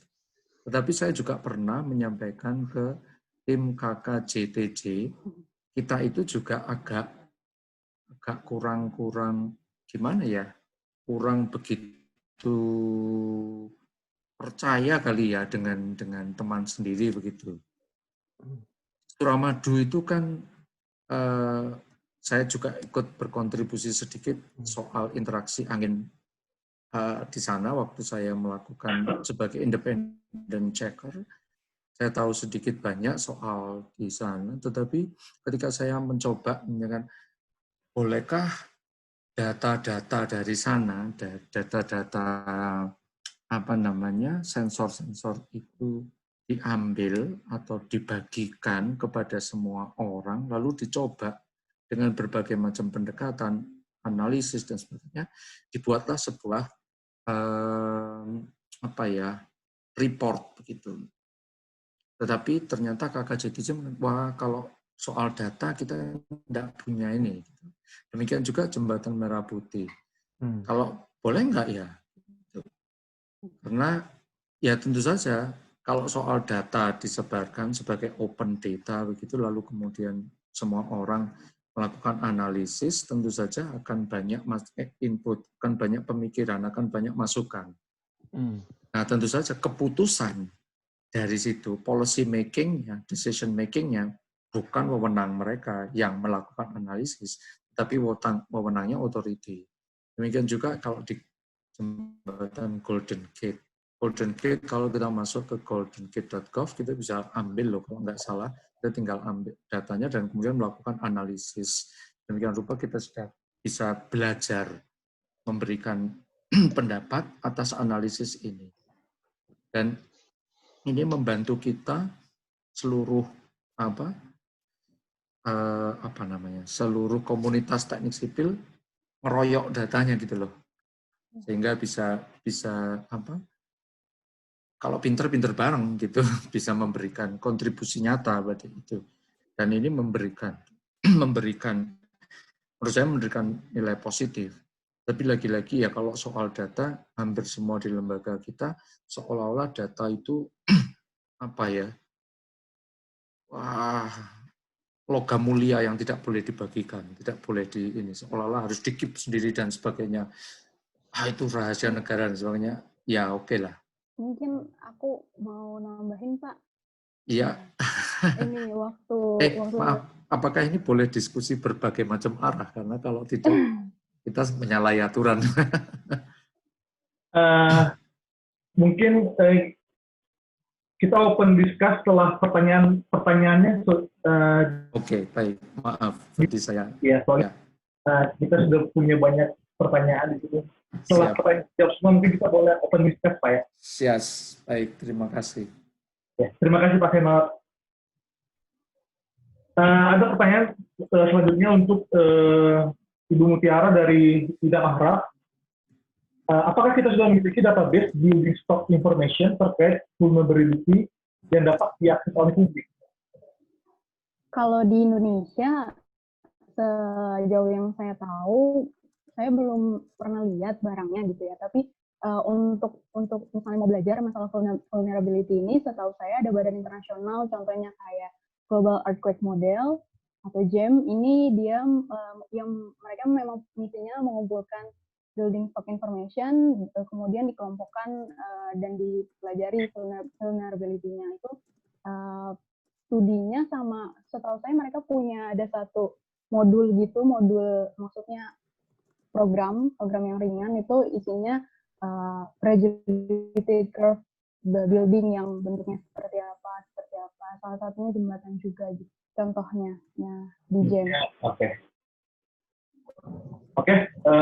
Selanjutnya untuk Pak Irwan Dalori dari Sofian Ramadhani. Saya beberapa kali melakukan uji pengembangan untuk proses evaluasi jembatan existing dan uji layak yang belum dioperasikan. Namun seringkali ditemukan perbedaan yang cukup signifikan antara pemodelan dengan hasil pengukuran sensor, karena pastinya terdapat parameter yang tidak dapat kita asumsikan dengan tepat. Adakah metode khusus untuk melakukan updating model sehingga pemodelan dapat menggambar data? Wah, ini pertanyaan bagus sekali ya. Ini makanya dalam artian inilah bahwa dunia praktis itu tidak seindah dunia akademik ya. Tidak se-straightforward itu. Kenyataannya seperti itu. Nah, kalau ada dua ya, mungkin jawabannya. Satu, kalau kita ingin secara real, soalnya kalau curve fitting itu sebenarnya untuk update model, itu bisa straightforward. Semua juga bisa melakukan curve fitting. Semua orang bisa buat satu model, numerically, FEM atau apapun, kita fitting aja dengan update parameternya. Cuman memang kenyataannya menjadi rumit ketika parameter kita itu banyak. Sehingga permutasi dan kombinasi dari parameter-parameter itu tadi meledak aja. Dan terkadang kalau misalnya, ini saya usahakan jawabnya sepraktis mungkin ya. Teman studi saya yang dulu waktu PhD, studinya khusus tentang ini, dan mahasiswa PhD saya juga yang sudah lulus, bahwa kalau misalnya sudah seperti itu pun, misalnya parameter tadi sebutnya apa ya, kekakuan, itu sebagai satu value, sebagai suatu distribusi misalnya. Jadi bukan cuma satu, misalnya apa ya, stiffness konkret misalnya yang paling agak sulit ya, misalnya beton itu kita nggak tahu betul-betul FC-nya berapa misalnya. Terapkan distribusi, terus ada parameter lain distribusi lagi, dan dengan itu pun masih jauh sekali berarti ada yang salah dengan modelnya. Iya. Entah Misalnya, mungkin salah atau mungkin pengukuran di lapangannya mungkin yang salah mungkin. bisa dua itu. Jadi karena itu tadi di salah satu slide saya, PhD student saya itu melakukan persis untuk konteks ini penggunaan probabilistik untuk mengakomodir dua ketidakpastian itu dari model satu dan dari data. Kalau dari model itu kan sebenarnya model terbaik dari satu struktur itu adalah struktur itu sendiri. Karena S-build-nya itu kita nggak tahu apa gambar tekniknya apakah sesuai, apakah ada yang berbeda, kita nggak tahu.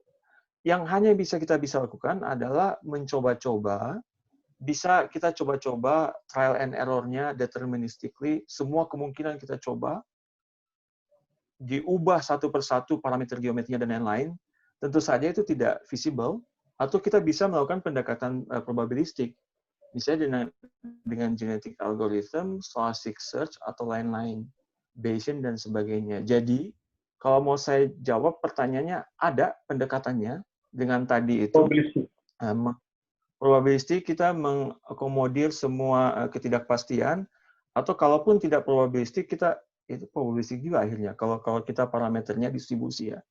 Terus kemudian kalau sudah seperti itu pun berbeda sekali, ya sudah, pasti yang salah modelnya. Misalnya kita lupa, ya tentunya kalau misalnya ada satu kolom yang hilang dari model kita misalnya, ya mau gimanain juga parameternya ya, atau gambar tekniknya salah misalnya. Mau digamarin juga parameternya kan tidak akan ketemu. Jadi seperti itu sih. Jadi memang secara harus diakui, ini mungkin yang hanya orang lapangan yang tahu bahwa tidak se-straightforward itu, apapun pendekatannya. Mudah-mudahan menjawab ya. Baik lagi saya mohon maaf kalau agak sedikit ngambang jawaban-jawabannya, karena saya berusaha apa adanya. Ya, cukup mengerti kok maksud. Ya, Pak. Oke, kita lanjut ke ada pertanyaan kepada Ibu Mutiara dari Gine Notian. Tahap pemilihan bahan perkuatan yang baik dan sesuai untuk mengatasi kerusakan yang terjadi pada susu beton bertulang itu seperti apa ya? Tahap pemilihan perkuatan yang baik pada beton bertulang.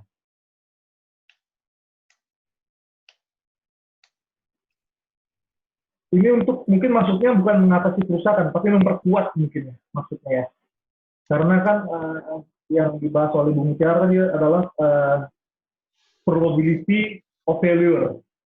Jadi mungkin lebih ke memperkuat struktur itu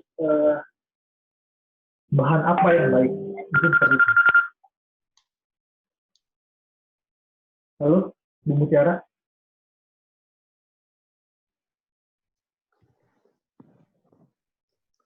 Koreknya lagi ini.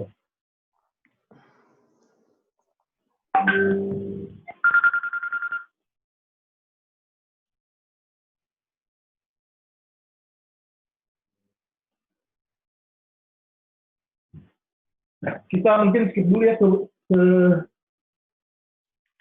pertanyaan kepada Pak Irwanda dulu mungkin ya. Oh, ini udah. Maaf. Ya, maaf tadi sinyalnya hilang. Oh ya. Tadi pertanyaannya tahap pemilihan bahan perkuatan yang baik dan sesuai untuk mengatasi kerusakan yang terjadi pada suatu beton bertulang. Struktur beton bertulang. Wah, sebenarnya saya juga nggak terlalu expert ya untuk masalah perkuatan sama perbaikan ini. Jadi mungkin yang saya pahami aja, tahap pemilihan bahan perkuatan ini biasanya sih dari cost sama ininya sih, dari ketersediaan materialnya apa gitu yang paling mungkin, sama ini aksesnya. Kalau dari yang saya tahu, karena kan biasanya kalau orang praktikal itu maunya yang praktis gitu kan, jadi biasanya baliknya lagi ke cost sama materialnya ada nggak gitu dulu. Tapi kalau misalnya udah arahnya ke target performa tertentu, nah itu saya masih juga kurang terlalu paham untuk masalah perkuatan sama ini. Ya mungkin saya bisa bantu jawab. Ini mungkin tergantung elemen struktur apa yang bermasalah, dan lokasinya, dan tipe kerusakannya seperti apa. Kalau misalnya dia BIM yang bermasalah, mungkin kita bisa perkuat dengan FRP. Kalau misalnya kolom, kita bisa jacketing atau tambah kolom, tambah. Ini tergantung titik kerusakannya di mana. Kalau di slab mungkin bisa di growting atau dipertebal. Jadi tidak ada jawaban yang general ya mungkin ya. Sorry tadi ada pertanyaan terlewat untuk Pak Irwanda dari Patria Kusuma. Damage detection dengan menggunakan metode ekspansi ragam getar yang diturunkan dari data ragam getar biasanya tidak akurat pada daerah sekitar tumpuan karena zero point mode shape. Metode apa yang menurut Bapak efektif digunakan untuk mendeteksi damage di sekitar tumpuan pada jembatan?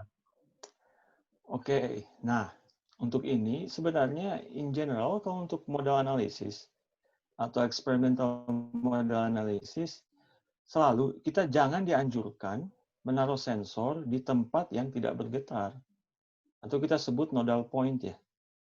Jadi kalau ada mode of vibration, misalnya di gempa juga ada misalnya bangunan, ada mode of vibration, tempat yang dimana kita tahu dari mode getarnya itu tidak akan bergetar. Jadi kalau taruh sensor di situ, ya sensornya tidak akan bergetar.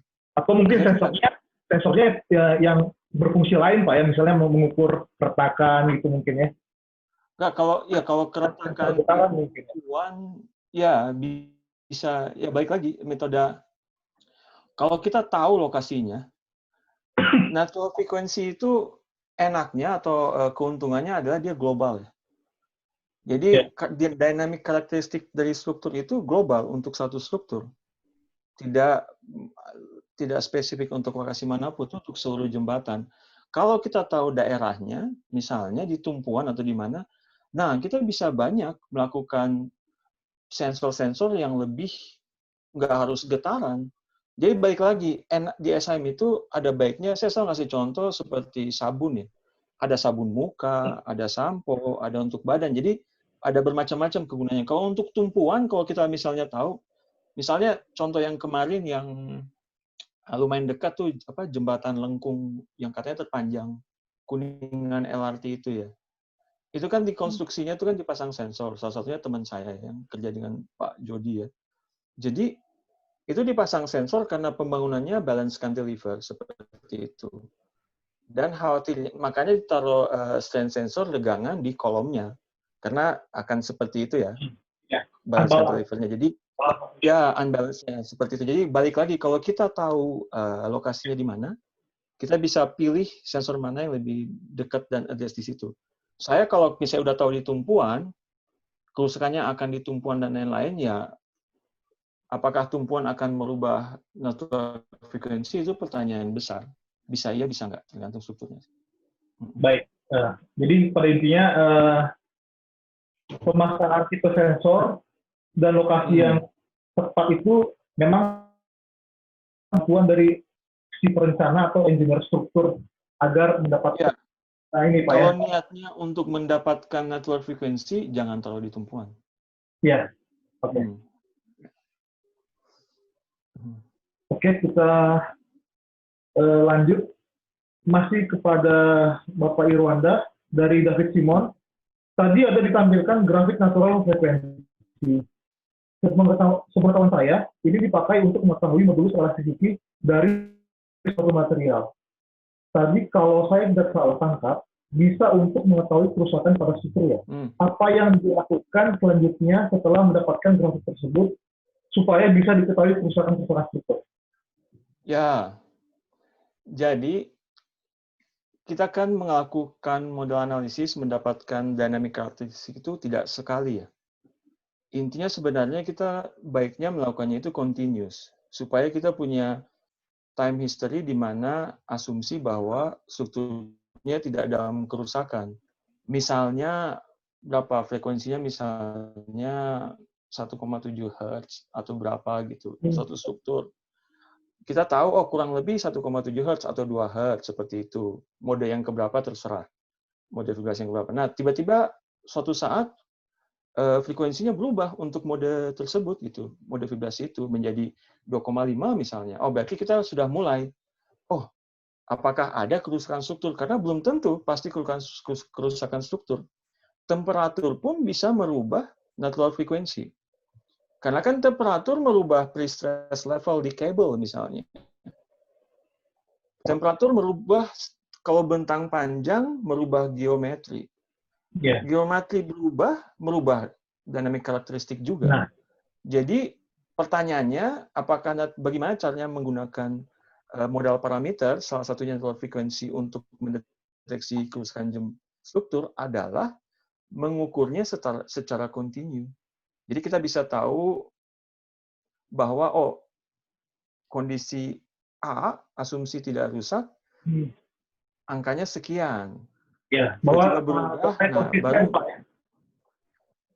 nanti setelah kita tahu itu berubah, baru kita lakukan inverse analysis. Kerusakan di mana dan sebesar apa, mau tidak mau harus pakai model. Harus physics-based model. Di pemodelan. Iya. Cuman sekedar informasi, biasanya kalau di praktek itu uncertainty lagi dalam modal analisis untuk modal parameter, terutama natural frequency, itu biasanya plus minus 2%. Dalam artian dari noise-nya atau dari metode yang dilakukan untuk dapat natural frequency-nya itu kan banyak. Paling simple FFT. Bisa FDD, bisa SSI, signal processing untuk mendapat itu pun banyak. Itu juga uncertainty. Karena hasilnya bisa berubah tergantung metode yang dipakai. Dan kalau thumb rule kita biasanya plus minus 2%. Ya, seperti itu yang Bapak bilang, dari pengukurannya pun ada error juga kan? Ada kemungkinan deviasi. Ya, betul. Oke, ini masih ada Pak Irwanda.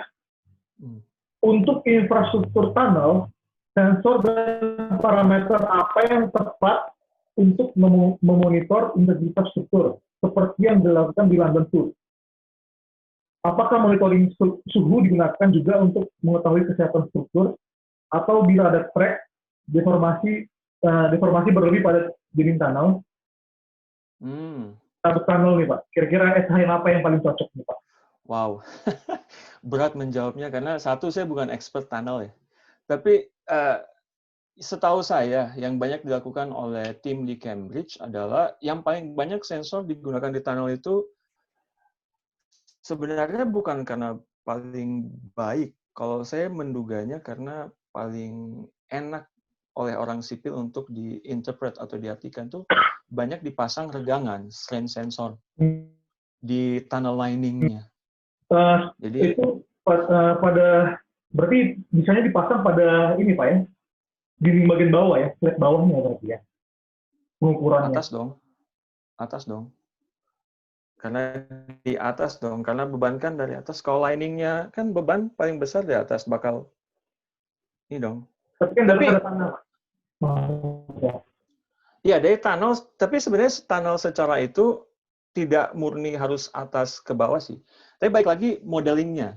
Jadi harus untuk mendesainnya, modelingnya misalnya retakan atau apapun, itu bisa macam-macam. Bisa pakai misalnya sederhana strain gauges, atau bisa juga pakai image processing. Misalnya pakai dipotret aja terus semua dindingnya, secara kontinu, misalnya pakai kereta itu jalan sambil dipotret, terus nanti didetek secara otomatis. Kalau ada keretakan ataupun pakai image, pakai foto. Itu juga bisa dan sudah dilakukan. Monitoring suhu, Pak, ditanya juga, Pak, apakah perlu? Oh iya, kalau suhu, nah kenapa kita monitoring suhu? Karena kita tahu bahwa di struktur itu suhu berpengaruh terhadap respons struktur juga. Jadi environmental dari suhu, kelembapan juga kadang-kadang di tunnel. Soalnya tunnel itu kan salah satu yang tidak mau itu kan, ya kalau udah ya di sipil, saya dulu diajarin, air itu berbahaya ya. Mau di jalan, mau dimanapun, kalau udah ada tembus air ya udah selamat ya maksudnya. Ya, betul. Jadi ya kelembapan juga, karena balik lagi respons struktur itu kita terkadang tidak tahu apakah itu pengaruh strukturnya atau pengaruh kerusakan atau perubahan struktur. Seperti itu sih. Oke. Oke. Ya, kalau alat SIN untuk monitoring suhu kira-kira seperti apa, Pak? Oh, banyak ya. Temperature gauge sekarang banyak dan murah ya. Banyak ya? Iya, dan terjangkau sekali. Kalau untuk suhu, dan banyak yang udah embedded, misalnya wireless sensor untuk vibrasi atau apa, udah ada sensor suhunya sekalian. Strain gauge juga begitu. Biasanya sudah saking affordable-nya, biasanya suka ditaruh sekalian. Berarti strain gauge selain mengukur tegangan juga bisa mengukur suhu. Iya, biasa suka ada juga ditaruh suhu di situ juga. Baik, Pak. Terima kasih. Kita lanjut ke pertanyaan kepada Bu Mutiara dari Wahyu Gendang. Beberapa penelitian mutakhir mengenai potensi dan risiko gempa di Indonesia menunjukkan adanya potensi megatrust seperti di selatan Jawa dan di barat Sumatera. Bagaimana pemetaan risikonya terhadap keruntuhan atau kegagalan jembatan, khususnya jembatan jalan tol? Ya, pemetaan risikonya terhadap keruntuhan atau kegagalan jembatan, khususnya jembatan pada jalan tol. Ini sebenarnya yang perlu kita lakukan itu seperti yang tadi saya jelaskan. Nah, tapi dikhususkan untuk lokasi-lokasi di mana posisi jalan tol dan jembatan itu. Jadi ya itu melakukan yang tadi seperti yang saya jelaskan itu. Harus dihitung intinya. Iya betul. Ini memang kalau tadi mungkin sudah cukup detail dijelaskan untuk jembatan existing, kita harus tahu fragility curve-nya yang dibentukkan terhadap hazard curve yang kemudian menghasilkan ini ya, probabilistiknya ya. Kemudian untuk desain ya, kalau desain untuk jembatan, untuk desain jembatan baru untuk lokasi yang dekat patahan mungkin ada persyaratannya di code ya. Apakah harus menggunakan site spesifik atau bisa? Ada syarat-syarat. Maaf Pak Moderator, sebelumnya saya potong dulu karena sebetulnya waktu sudah habis, namun kami masih memiliki beberapa pertanyaan di sini, maka akan saya kembalikan ke pembicara. Apakah pembicara masih punya waktu untuk menyelesaikan pertanyaan tersisa atau bagaimana? Saya kembalikan ke pembicara dulu. Dengan senang hati sih kalau saya. Oke. Bu Mutiara juga bisa ya Bu ya?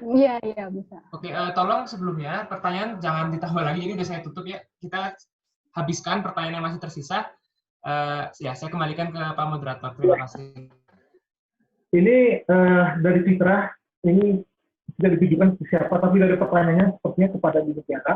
Sesuai perkembangan desain code yang ada, bagaimana komparasi atau perbandingan fragilitas jembatan untuk setiap code yang ada? Jembatan manakah simply supported atau continuous atau integral, kira-kira yang paling fragile untuk Indonesia? Bisa jelaskan? Terima kasih. Jadi pertanyaannya mengarah ke mana yang paling fragile sistem strukturnya gitu, dari sistem struktur yang berbeda-beda gitu ya. Ya, mungkin seperti itu. Untuk terkait dengan sistem struktur, sebenarnya ini kembali lagi ke bagaimana sistem struktur ini secara keseluruhan punya tingkat redundansi atau komponen-komponen yang dapat mendisipasi energi ketika ada satu komponen yang rusak, gitu kan. Nah kalau di jembatan sayangnya kan redundansinya tidak sebesar kalau di gedung, gitu kan, karena elemen-elemennya tidak sebanyak kalau di struktur gedung. Tapi sebenarnya kembali lagi ke jika ada satu komponen yang kontribusinya itu sangat besar menyebabkan keruntuhan terhadap satu sistem struktur, misalnya kayak abutment, simply supported yang cuma satu bentang ada abutment misalnya. Nah, ditumpuk abutment. Itu kalau misalnya abutmentnya gagal, nah itu kan berarti definisi kegagalan strukturnya itu tadi juga akan berbeda sama definisi sama sistem struktur yang misalnya balance cantilever misalnya. itu kan karena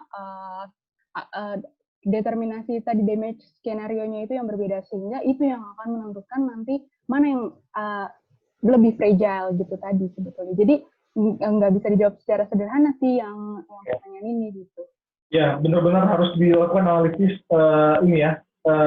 mendetail terhadap tiap-tiap tipe jembatan. Ya, integral walaupun dia integral dan memiliki banyak titik disipasi, kalau misalnya desainnya tidak benar, ya tetap aja bisa fragile gitu ya. Oke. Iya. Oke, selanjutnya pertanyaan kepada Pak Irwanda dari Tito Adi Baskoro. Bagaimana reliability sensor sekarang ini? Apakah false reading atau failure rate sudah bisa diabaikan? Atau perlu dimitigasi juga dalam proses desain health monitoring atau analisis data?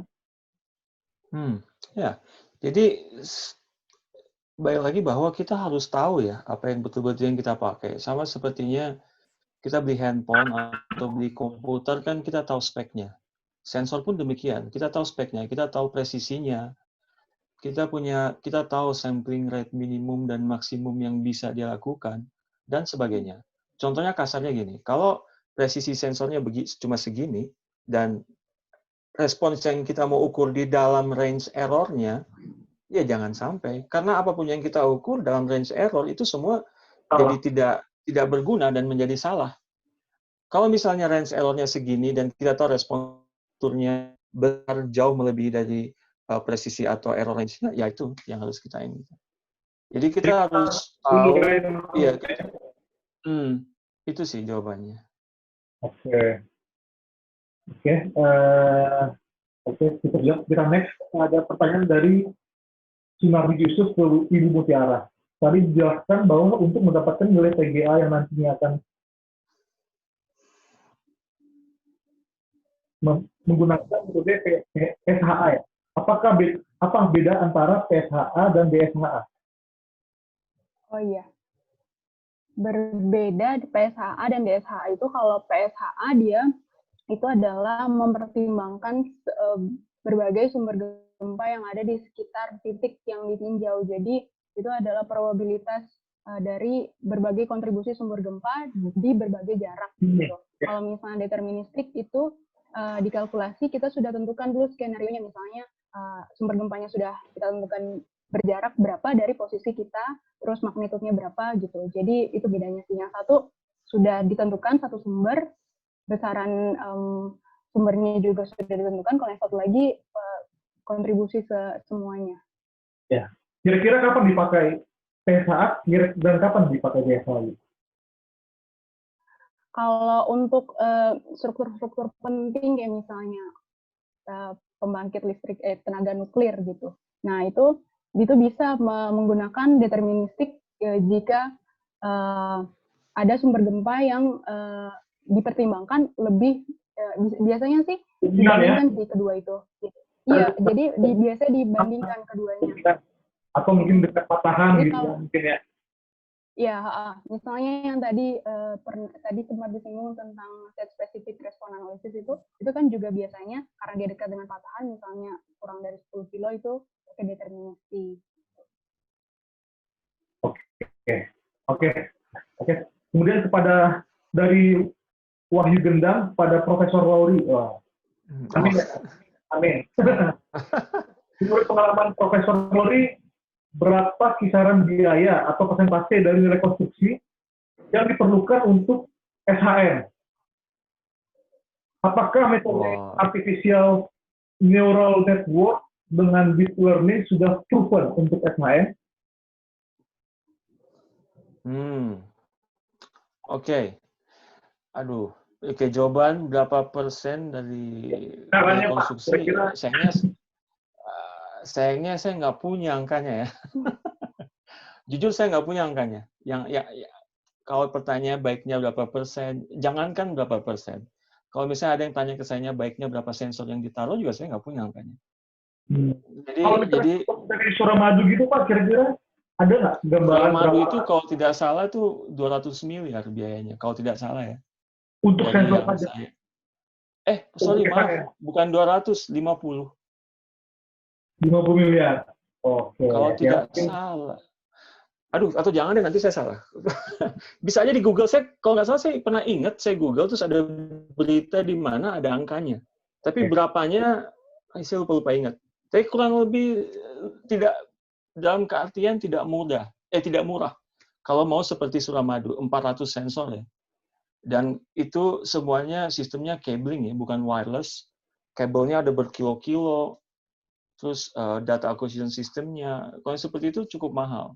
Tapi kan ya balik lagi dengan advanced computing kan sebenarnya tidak perlu semahal itu. Misalnya handphone. Handphone ini pun udah ada, at least ada smartphone itu ada 4 atau 5 sensor. Dari accelerometer, gyrometer, Ya. GPS, dan lain-lain. Ini pun bisa dimanfaatkan misalnya. Salah satu di mata kuliah saya pakai ini untuk ukur vibrasi misalnya. Pakai phone. Jadi, vibration itu ya, Pak? Jadi ya bisa relatif ya. Harga itu tergantung kebutuhan. Jadi susah jawabnya. Kalau ditanya berikutnya apa ya? Apakah arti ANN atau deep learning? Kalau dari sisi riset, iya sudah banyak sekali riset tentang yang menggunakan ANN atau deep learning untuk SHM. Tapi ya satu pesan saya, kalau orang bilangnya AI itu terkesan advance ya. AI itu wah rumit sekali. Sebenarnya enggak sih ya. Kalau dulu profesor saya bilang AI itu kan at the end of the day kan cuma nonlinear regression ya. Regresi nonlinear aja sebenarnya, multidimensi itu aja. Jadi kalau sudah secara praktis sudah pernah dipakai nggak, Pak? Sudah dilakukan berbagai riset untuk menganalisa data ya. Tapi kalau ditanya apakah sudah pernah terbukti mendeteksi sesuatu sebelum waktunya misalnya. Sampai hari ini, sepanjang yang saya tahu, any method, bukan cuma ANN, belum ada yang teruji seperti itu. Karena belum ada jembatan yang dimonitoring continuously, terus dia rubuh. Gitu. Belum ada. Tapi secara riset sudah banyak yang melakukan dan menganalisa data menggunakan metode itu. Oke. Pertanyaan selanjutnya dari Arif Wibowo kepada Bu Mutiara. Untuk girder beton prategang dalam merancang pendulangan geser, apakah VP gaya prategang efektif vertikal tetap diperlukan atau tidak? Kayaknya Mas moderator juga bisa jawab ya Mas ya. Nah, ini mungkin tidak berhubungan dengan topik ya, tapi ya Bu Mutiara. Ya, setahu saya sih diperhitungkan. Ya, benar, diperhitungkan. Ada di FFI gitu ya, FFI jembatan. Kemudian pada Pak Solmaknya. Sudah habis kayaknya Pak Heri. Sepertinya pertanyaan untuk narasumber sudah terjawab semua. Oh iya, itu ya. Oke. Berarti kita open discussion nih sekarang. Mungkin tadi yang terakhir aja yang dari Pak Senot ada yang mau, mungkin jangan open discussion Pak Moderator karena nanti waktunya lama. Mungkin tadi Pak Senot ada yang mau disampaikan sebagai closing statement atau apa? Ya Pak Senot, silakan Pak Senot.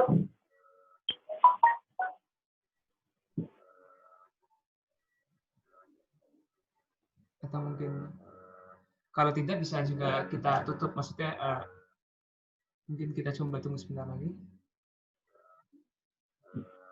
Sebelumnya sedikit intermezzo, tadi saya coba googling pernyataan Pak Iwanda yang masalah SHM di Suramadu ya. Saya dapat harganya itu 100 miliar Pak kalau dari berita. Sekitar 100 miliar. Kan? Ya, segitu lah. Sekitar itu Pak, di rentang-rentang itu gitu Pak. Iya. Itu juga ada dari Pak Sofian ya. Izin Pak Moderator sebagai gambaran di jembatan Pulau Balang, perkiraan SHMS sistem wireless 36 miliar dari konstruksi 1,3 triliun. Tapi betul semua tergantung jumlah dan sistem sensornya. Itu ada tambahan juga dari Pak Sofian Ramdhani ya. Berbeda sedikit mengenai. Saya ingin nambahin ya. Kayaknya kan dari 100 lebih orang ini kan pasti banyak praktisi dan mungkin ada beberapa yang di SHMS seperti Pak Sofian ya mungkin ya. Pak Sofian ini orang PU Pak? Oh iya, wah tuh. Saya pikir, saya misalnya gini, kalau saya di PU misalnya ya, kalau saya ngobrol-ngobrol misalnya dengan Pak Iwan ya, saya bilang, Pak, kita tuh dulu salah satu contoh yang paling beken itu di Hong Kong ya. Sigma Bridge itu ada 1.000 lebih sensor dipasang di sana, lebih dari 1.000. Cuma saya selalu menyampaikan bahwa kita jangan sampai membeli dan memasang sensor hanya karena kita ada uangnya. Sayangnya di situ sih, harus ada perencanaan yang baik. Misalnya, kita menggunakan sensor ini, apa sih yang ingin dicapai? Apa sih yang pengen diukur?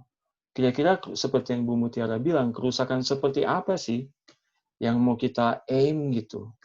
Kan itu sebenarnya menurut saya tidak sulit. Kalau ada kerjasama dengan akademisi, kan, kalau misalnya praktisi berat untuk memodelkan dan enggak juga sih, praktisi juga banyak di Wiratma juga kan pasti di perusahaan juga banyak yang memodelkan kan, seperti itu ya Bu ya. Jadi saya pikir itu perencanaan sih dalam SMS yang menurut saya kurang diadres. Bukan cuma Indonesia, di luar negeri pun banyak kok yang melakukan monitoring hanya karena mereka bisa. Ya. Oke. Iya. Mungkin bisa kita tutup aja ya Pak Moderator, saya izin kalau misalnya Pak Senot belum. Saya serahkan kepada Pak Agus ya. Iya.